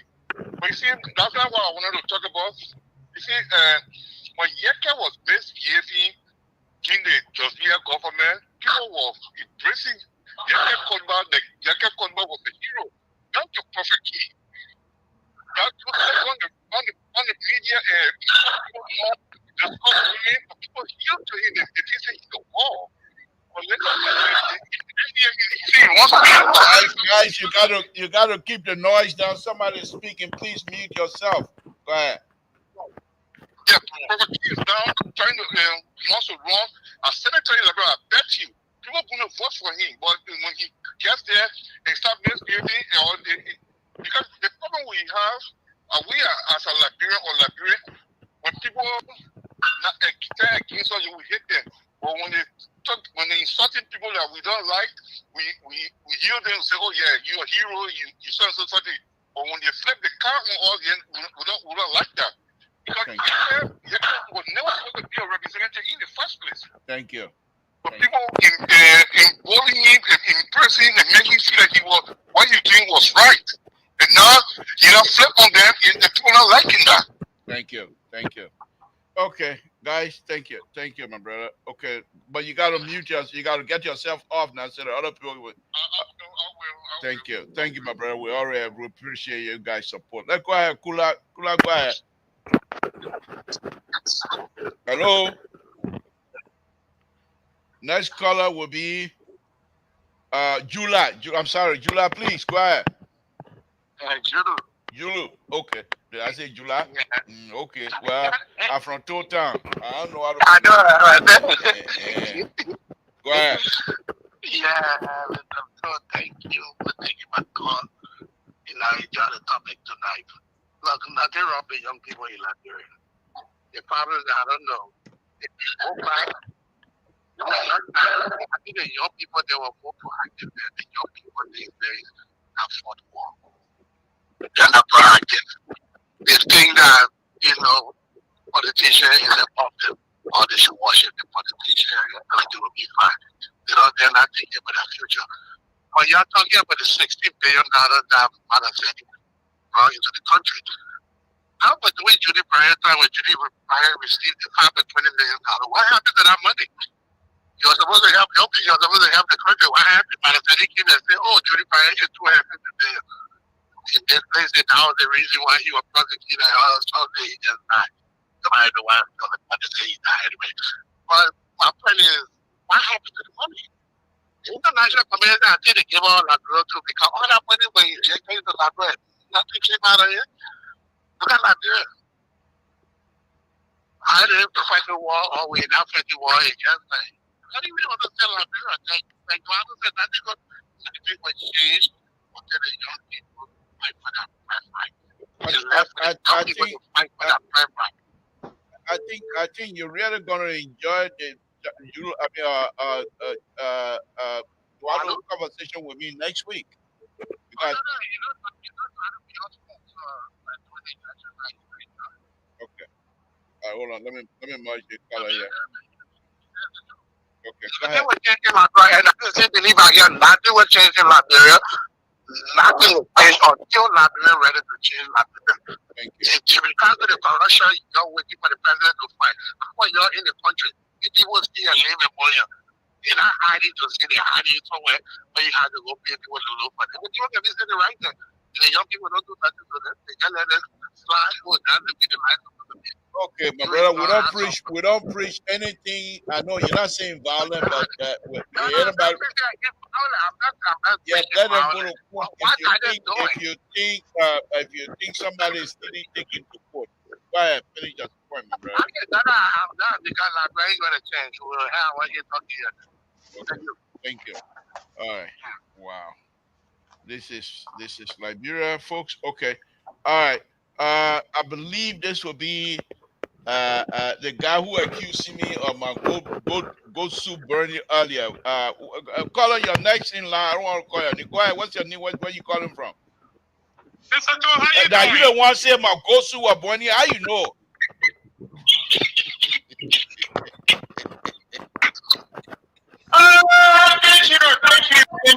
Thank you. You know, the topic discussion tonight is very important because the reason why I brought it or I started participating in this is we're talking about a UFO population in the country, and we have seen the UFO population taking another role, and that's right for the country because these are the future leaders for our country. But the fact that the matter of here is we're going to focus in Monrovia. We are not even looking at the Vera County because we're working in interior. And the society business to have an impact on our young people. Because I don't want to call county, I don't want to call district getting it for people to see different. I'm working in Tiro in the second county. When the society fees is open, male fees or women's fees open, all the young girls in our school that year, no, you're not seeing not in school, especially those that are not members, they want to initiate that. They will make sure that you get all of them going to society food until when they finish breaking the society food for we can see them, you run in the school. But then the issue that we have in our area is that we were conducting a program with USAID. We're doing a net distribution of doing our intervention respiratory program also. It happened when the program came on, the people said that RTS there, and they wanted high school graduate or equivalent to be part of the team. But then the district came on and they said that most of them don't do it, bro, so they couldn't even reinvent. Then they want to be part of the program. So we told them, we said, but there's a criteria, but the people said, but they don't look at what you do at least that nobody reinvent, okay, who you do in the program. And we couldn't see that number. We decided to bring people from the city side of our county. It was a big noise. Oh, they made our own district. They're not so bring people from the place. But if we do that way and we don't have people to make report, how do we do it? And the few people that brought in, there are two men between the age of 40 and 45. And we assigned one father to Mr. between the age of 19. While they were doing the name, the two other men were doing the name, but then one of them doing the recording because the two other men couldn't rearrange. Woman to the green, the woman said, hey, yeah. See that baby men are doing it, and the small boy got a fire on their eye. And the men got right, they came by to and said, wow, we got to send a little boy getting here to be keep the record behind it. With all the things that we are seeing, our confidence government should create job. And the job, how many young people are better prepared today? But end up we are never even begin to bring people into work. But one of the key things I'm looking at again, we continue to say the war. Many of the young people around by now are identifying the war. Many of them 2004 to 2024. There is between them. Look at the people that run the motorbike. So if we don't prepare the young people that one of the one of the candidates Dr. Mali, we're looking at like eventually going over to hit people. Sometimes go on in just like they say, one of the churches will have another thing in life. You can't know when you get to the remember our rights, you say anything that you know you. And the young people that live what are becoming up. That is still for the young people who call them hero today. None of them, when they come, when they get what they want, the inner getting it, and the young people is getting it in town. Okay. So everybody knows when they're empty in our country. And the more qualified people that in the diaspora that want to work, when they go to the people that own the branch, they can't get their attention. So that has been one of the major problems. So the few people that own the ground, access to the authority, when those people that are more qualified when they go there, they don't get a chance. When any talk over, any growth is not a qualified people.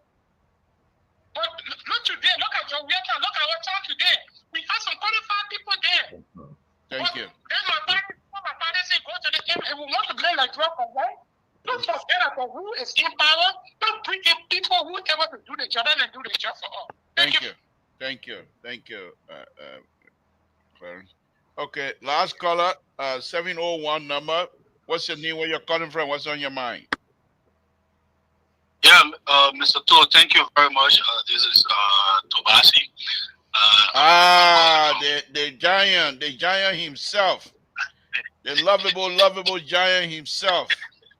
He's so big. When he finished talking to you, yeah, he said, they want to see you with tear me apart, but you see, he's quiet guy. Quiet.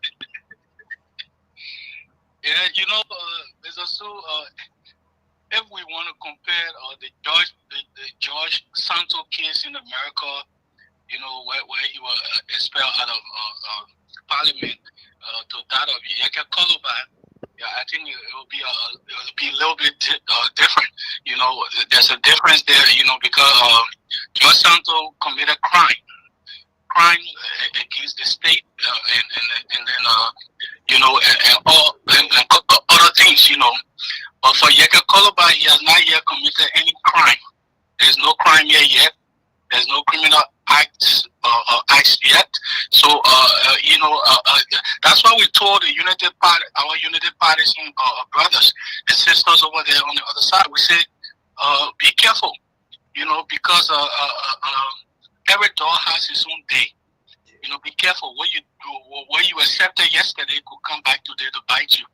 And yesterday when they were egging Mr. Koloba, and calling him hero and promoting violence and all of that, it was acceptable yesterday.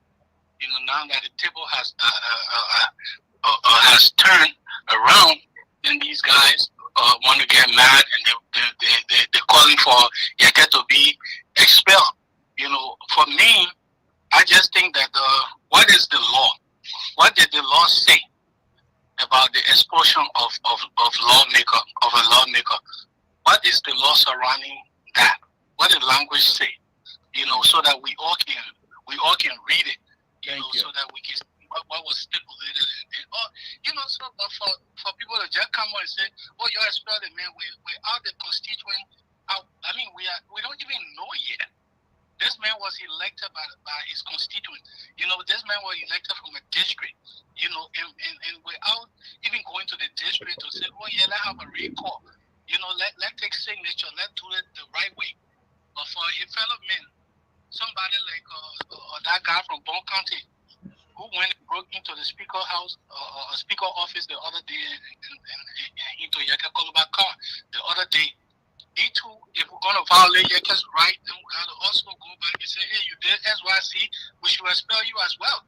So these guys need to hold themselves accountable.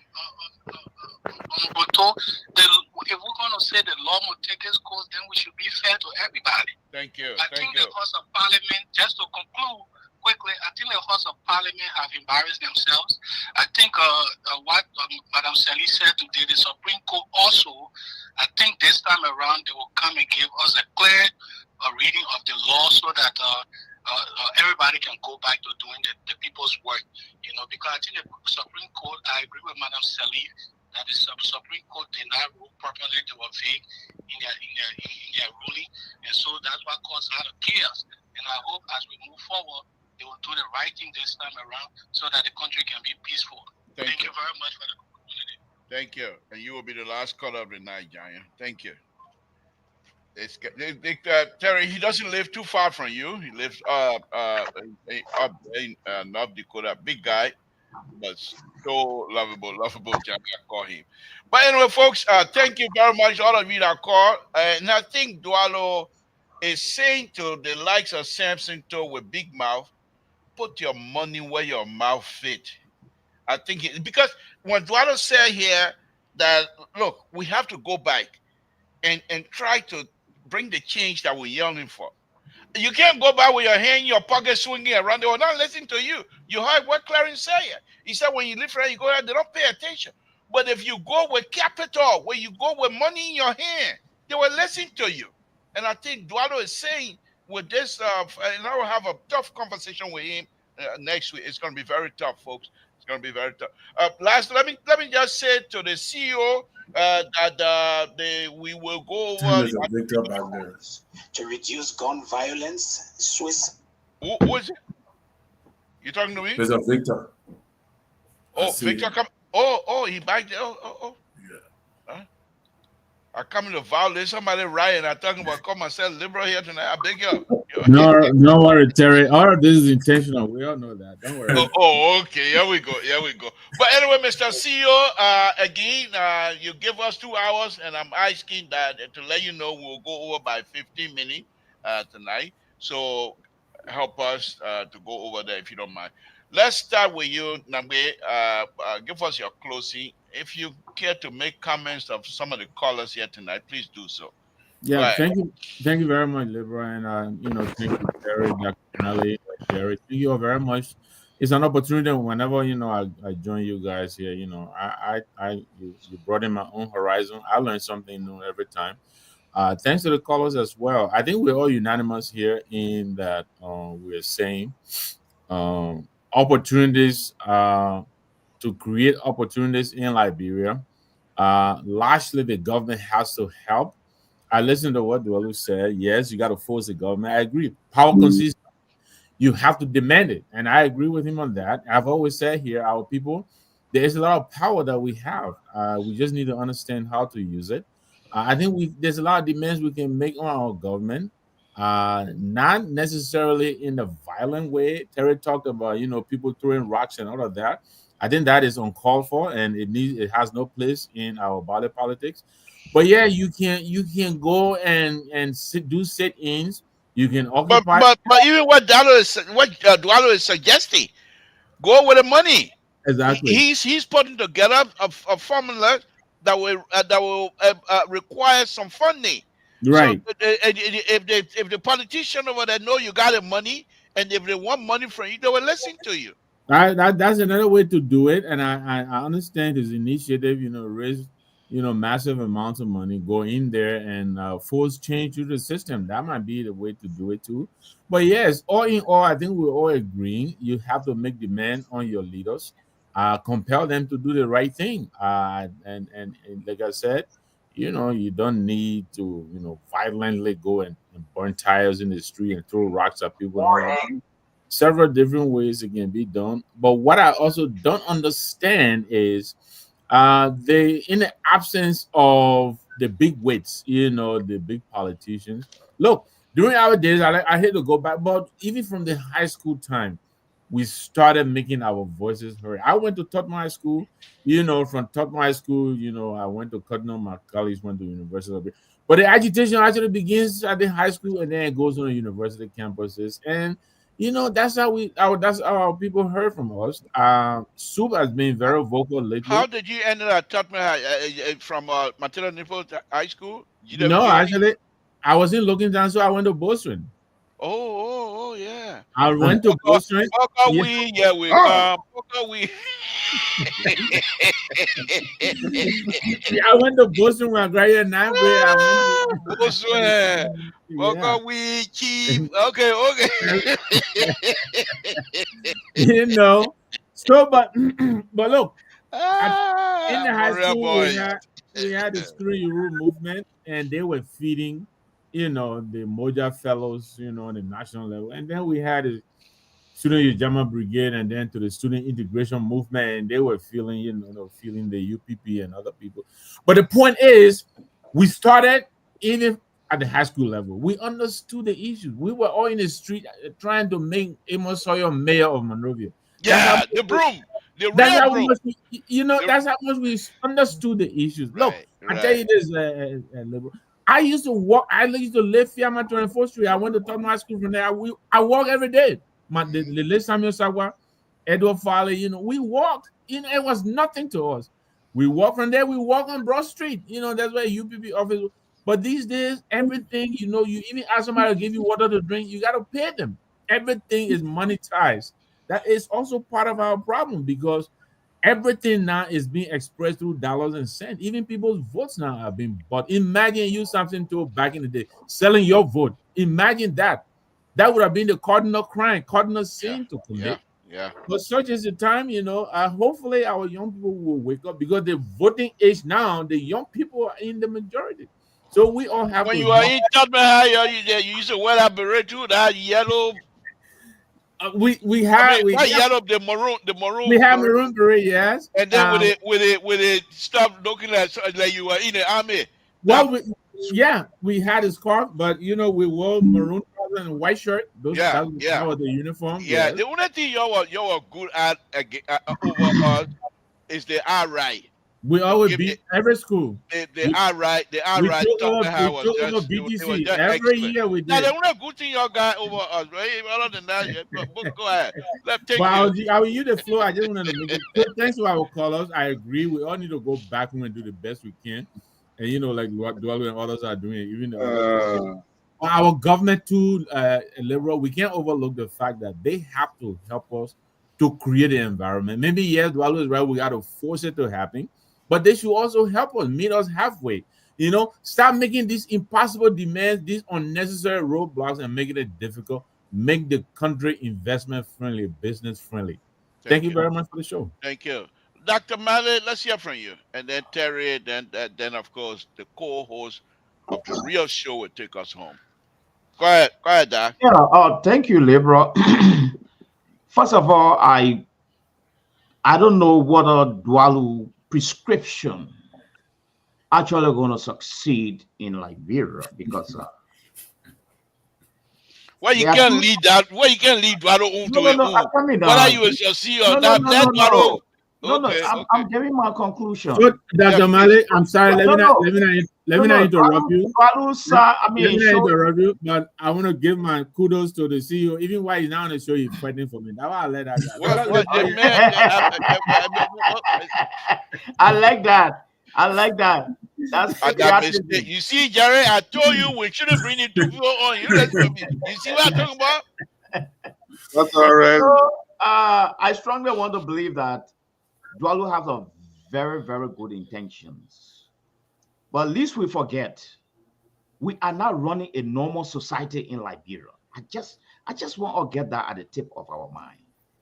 And I've got to realize that most investors are not finding the doors to Liberia because by the time you get there, the House of Representatives will scrape you of all your peswa. So the capital you even want to invest, you come back, you never go back again. No, doctor, you really leave me behind tonight. What your peswa? No. I have a lot of friends. I have a lot of friends in our No, the English, the word. Did you say peswa or something too? What? I didn't say something too. I said peswa. I didn't say something too. Okay. I said they will scrape you of everything. Wow. That you will not even bring peswa back home. Wow. But anyway, here is the issue. Really a PhD. Yeah, here is the issue. Dwalu is saying that the people will have to effect change. One, we haven't graduated to that level yet. That's the first thing. The population is heavily submerged in illiteracy. This is a population that believe in food, rice, and oil, than believing in manifesto. So the politicians have grabbed them in certain corner to always keep voting for them. All right? Secondly, the orientation for us to rise up and demonstrate on issues like corruption, okay? Mysterious disappearance of people in a town. In short, to demonstrate on issues in Liberia, we have not reached that level yet, as compared to the South Africans that have been seen. And lastly, I want to believe before any good thing, because the direction Mr. Dwalu is coming from, like, it's the direction of creating a middle class. We need middle class in Liberia versus the private sector. Then the government can create an environment for us to move forward. But until we can remove corruption from the way, orientate our people, and reduce the illiteracy rate, then we can move in. But anything short of that, oh man, you will go there and even volunteer to do some private thing at a voluntary level, someone will reject you. Someone will undermine you. Someone will chase you out of that country. You will even carry your own money. Someone will connive, probably to even take that money from you or to even see you die. All right? We are not running a normal society. The people in Liberia, they're just surviving by the grace of God. So we are waiting for a Dwaru prescription, and I hope the Lord will give me the breath and time to make my contribution. Thank you. That's all you want. Thank you. Yeah. Thank you. And that's why we will bring him on here. And the country is naturally hostile, even before the attitude is describing. No internet, right? And those are the things, businesses. No internet, no regular electricity, no running water. The transportation system is a mess. Even with all that, people are still trying, and yet the people in leadership are giving us a hard time. How much more? But Libra, before the next caller come in, I sent back there to face some document for my daughter. This time, people are saying it openly. Okay, It's $25 to fix this thing. You got to get up $10 or $5 before we can process this thing. They are telling you openly now. It's not like before they're doing it behind door, closed door. Now it's open. All right. So that means we no more have corruption in Liberia. What I see we have in Liberia now, I will classify it as organized stealing network of Liberia. Oxnard. This is what we have in Liberia. Like, we don't have corruption anymore. We now have organized stealing network of Liberia. Thank That's you. what we have in our country right now. Thank you. We don't Terry, have corruption anymore. thank you. Thank you, guys. We got to go. Terry, let's hear from you. So that's what I was saying earlier on, that we have all the technicians and the wisdom to tell you what our problem is. But how do we solve it? That's the biggest thing. Leadership is what we need. Leadership. And in every society, there are young and exuberant people that can move the wheels. And I still have confidence in Costa, even though there have been backlashes. But there is something in this guy that I noticed that not many Liberians have it. Prophetically, or because you're the pastor on here, so when you say I want no trouble to never live. You want somebody can honor your cantor, breakable then all the things. But there is something in him. He have the ability to command people, and that gift is not usual among the society. He may be discouraged right now, but you need somebody to drive.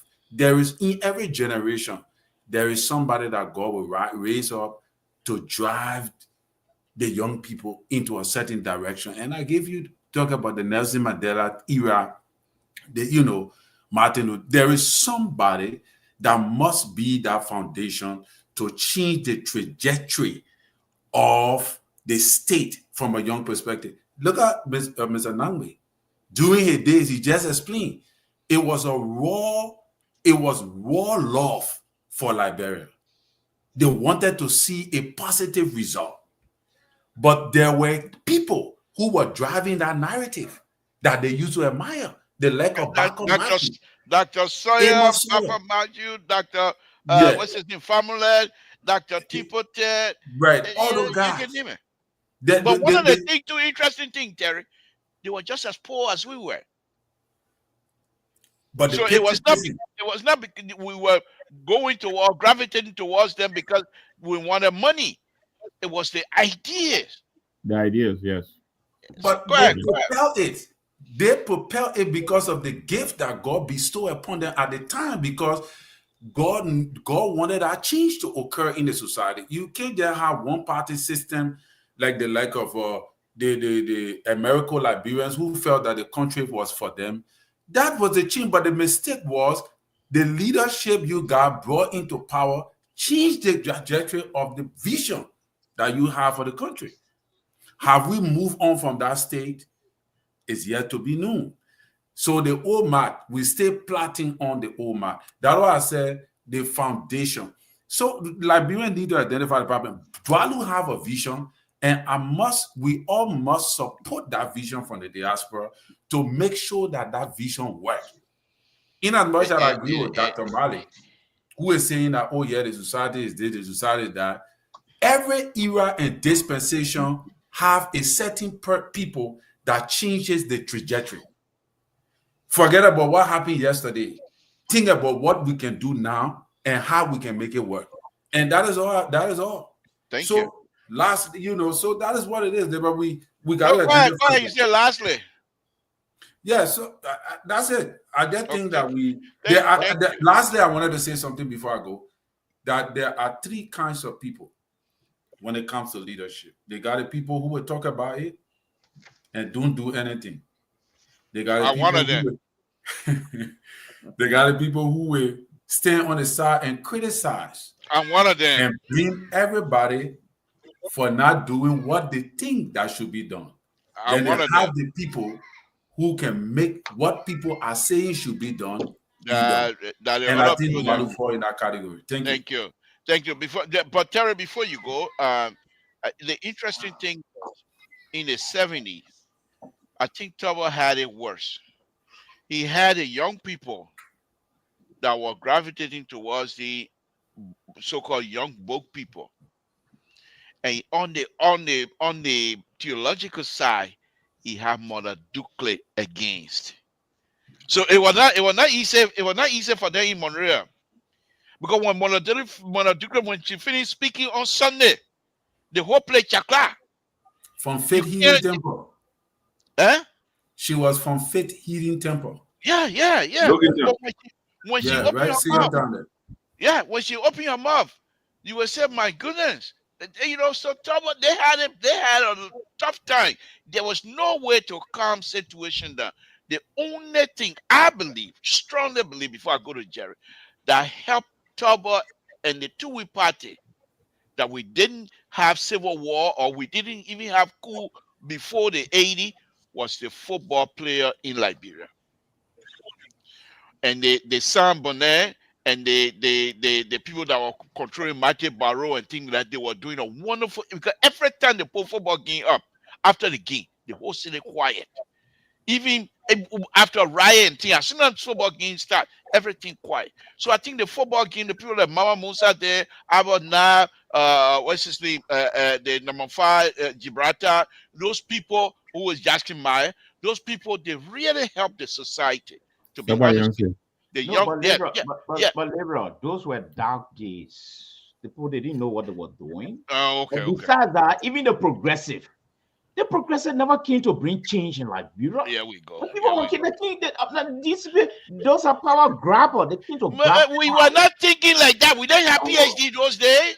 Not like now. You got PhD. Amos Sawyer, he was one of the highest comrade in that whole operation. Yeah. They were looking for power. But when you see, that's one thing I learned about your both people. What they changed the progressive, bro. Yeah, don't worry about it. Don't worry about it. One thing I learned about your both people, you like to look back. Because you're both people now. When you were there, when you were young in Montreal, you look back. This is what history is about. You gotta keep consulting as you move into the future. Okay. One meeting the other day, you say you trust history. Wow. What you get it, that Miller? No. What you get it? No, listen now. I said you gotta keep consulting. No, wait. I just want you to repeat. No. The issue our own boy was an issue of time. Okay. The issue of the time, the year and things. Okay. I don't want to see you start saying all kind of things about me. So you gotta go ahead and make progress here. Make progress. Jerry, quiet. Close it for our CEO. You got 15 minutes to close it. By the way. Look at trouble. Yeah. 15 minutes. Wow. Okay, no, I got less than. I'll do it in 3 minutes now. I'll do less than 3 minutes. I'll do it in less than 3 minutes. But here's the interesting part. I know, right?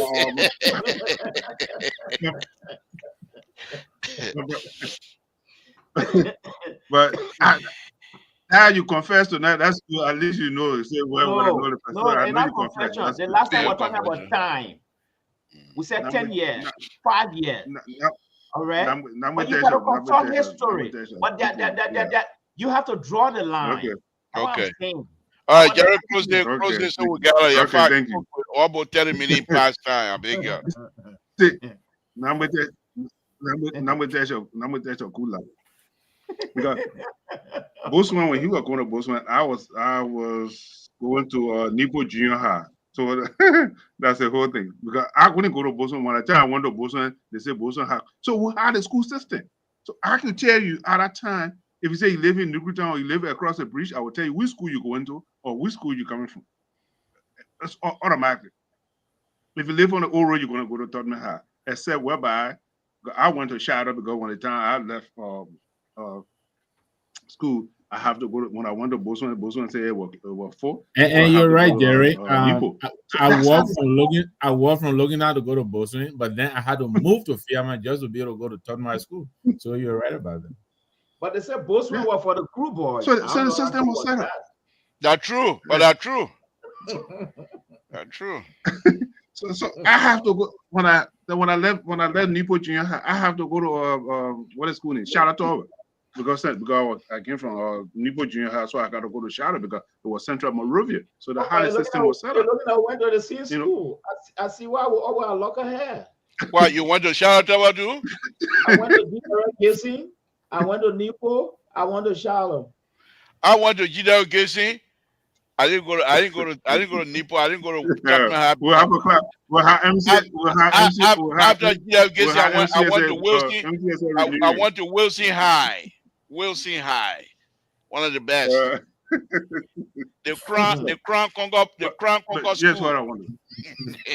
Oh, so now all of you benefited from the Crown people proceed. I mean from the Congo people proceed. Yeah, whatever. Go ahead, Jerry. I think we're having fun tonight, guys. Jerry, let me get you one joke. Jerry, let me get you one joke. They said His Excellency was born during the Congo people era, and he went to CWA.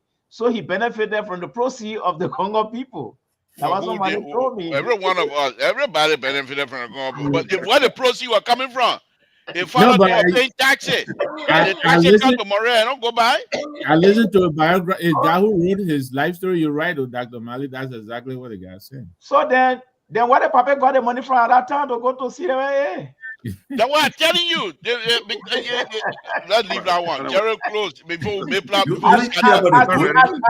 why the papa don't want to punish the Gerald closed. He want you to close. He want to take you off of your closing. Gerald closed because that confusion is looking for right now. No, that's fine. That's good. No, but no. You know what? We got something in common, and we are from MCSS, so we have something in common as well. At least I will give you the pathway. So I do from MCSS. So that's one. So yeah. Wilson High, the high school that were on Central Street. Yeah, the Wilson High. So they meant Wilson High. Wilson High not on Central Street. Yeah, well, at my own high school. They were not on. But anyway. Wilson High on Central in the corner of Central Benson Street. They were not on Central Street. Wait, and you used to wear yellow and gray or something? Why are they yellow and gray. Yeah. Yellow and black. No. You're right, Jerry. Yellow shirt with yellow and black that the other people that wear hairstone. Yeah, I did not yellow. Wear hairstone. Wear hairstone is yellow. We were yellow and gray. Don't forget what your age. Don't forget what your age. No, we want to go back to that time. We want to leave people behind. We want to go back. All the thing you're talking Terry is out of play. You guys have clacked me out completely. I'm lost. But I know Tottenham, but we gotta put MCSA together, man. We gotta put MCSA together. Yeah, that's a good thing. We gotta put MCSA. Those days, if you didn't go to Tottenham High or you go to Central High, then that means you go to school. Wilson Tapper was our economic teacher at GW Gissing.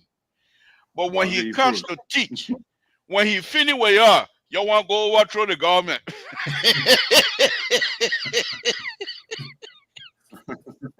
Oh my goodness. Okay. Liberia was something else. But let me do my closing. Yeah, we can't interrupt Jerry. Let Jerry do a closing, man. No. I mean, we can use that one for closing. That's fine. I mean, that's good. I mean, we're learning something. You see, we are connected. You know, by the time we finish putting ourselves, that's Sonny Jekyll to a man. You see how small Liberia is. In less than 2 minutes, we are all connected. You from Bozeman, he from Shadow, I from Shadow. So you see how small Liberia is. By the time we start talking, I know your brother, you know my cousin. By the time you start calling some people from the people who you graduated from Bozeman or from Tottenham, some of them will be related to me. And some of them, my brother might have gone to Tottenham or some of the Shadow Tower. So the Phyllis Samson was my principal. Mr. Freeman was my principal from what they played in, from Nipo Junior High. So these are the people who are for educated people, for us. Okay, you see? At Tottenham School, we have Milton Sackett Bursch. He was our principal. Okay. So something our principal. Theophilus may still rest in peace. Okay, Jerry, thanks for If closing. I know really Theo want very well, Liberia you're to right. be prosperous. Theophane got a PhD before he Jerry, died. Jerry, I don't think you got any closing to know. Jerry, you're coming Okay, but that's fine. That's fine. That's fine. That's fine. We can do that. We can do that. That's a closing. That's a closing. No, it's good for us to at least to interview. All right, guys, I beg you. The CEO, the CEO going to complain. We way over time. Oh, we paid it different, man. No, Jerry. All Okay, of we this did is it different. tactical. We How much want the for it? CEO to we want the CEO to remove the budget. That's what we're doing. All the letting get very way. So all the things are tactics. Oh, so like conspiracy. Okay, bye. Then that's like conspiracy. I see where you are. I see where you going. Look at the bottom. Look at the bottom boy. He want me out of position. You want the CEO to move Good night, guys. Good night. All right, good night. All right, good good night, night. guys. I will have a talk tomorrow. Thank you. Good night. Okay. Thank you, Good guys. night. Thank you very much. Thank you. Okay. Again, folks, Samson told Labra Pablito. I want to thank every one of you. Thank you for following us tonight. We have fun while we're talking some serious business. Next week, I'm planning, if depends on Dualo's schedule. Next week, we're hoping to have Dualo here on LPR to talk about his endeavor, what are some of the things he's doing, and we'll be very, very, very much involved with his whatever it is that he's doing. He will tell us. The young man he's very passionate about the country. There's no question. I mean, he doesn't need to go to Liberia to survive, but yet still, he's involved in good thing in our country.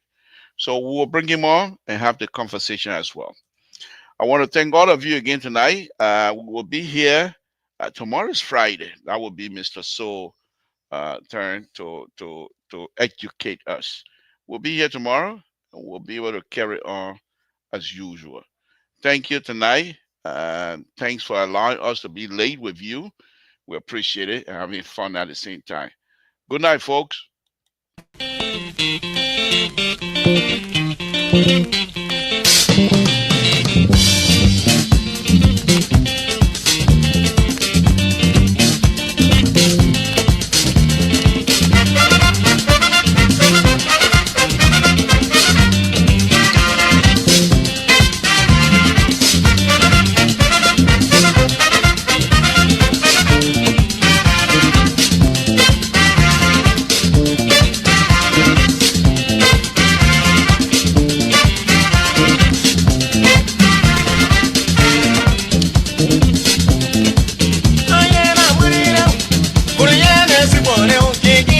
Salati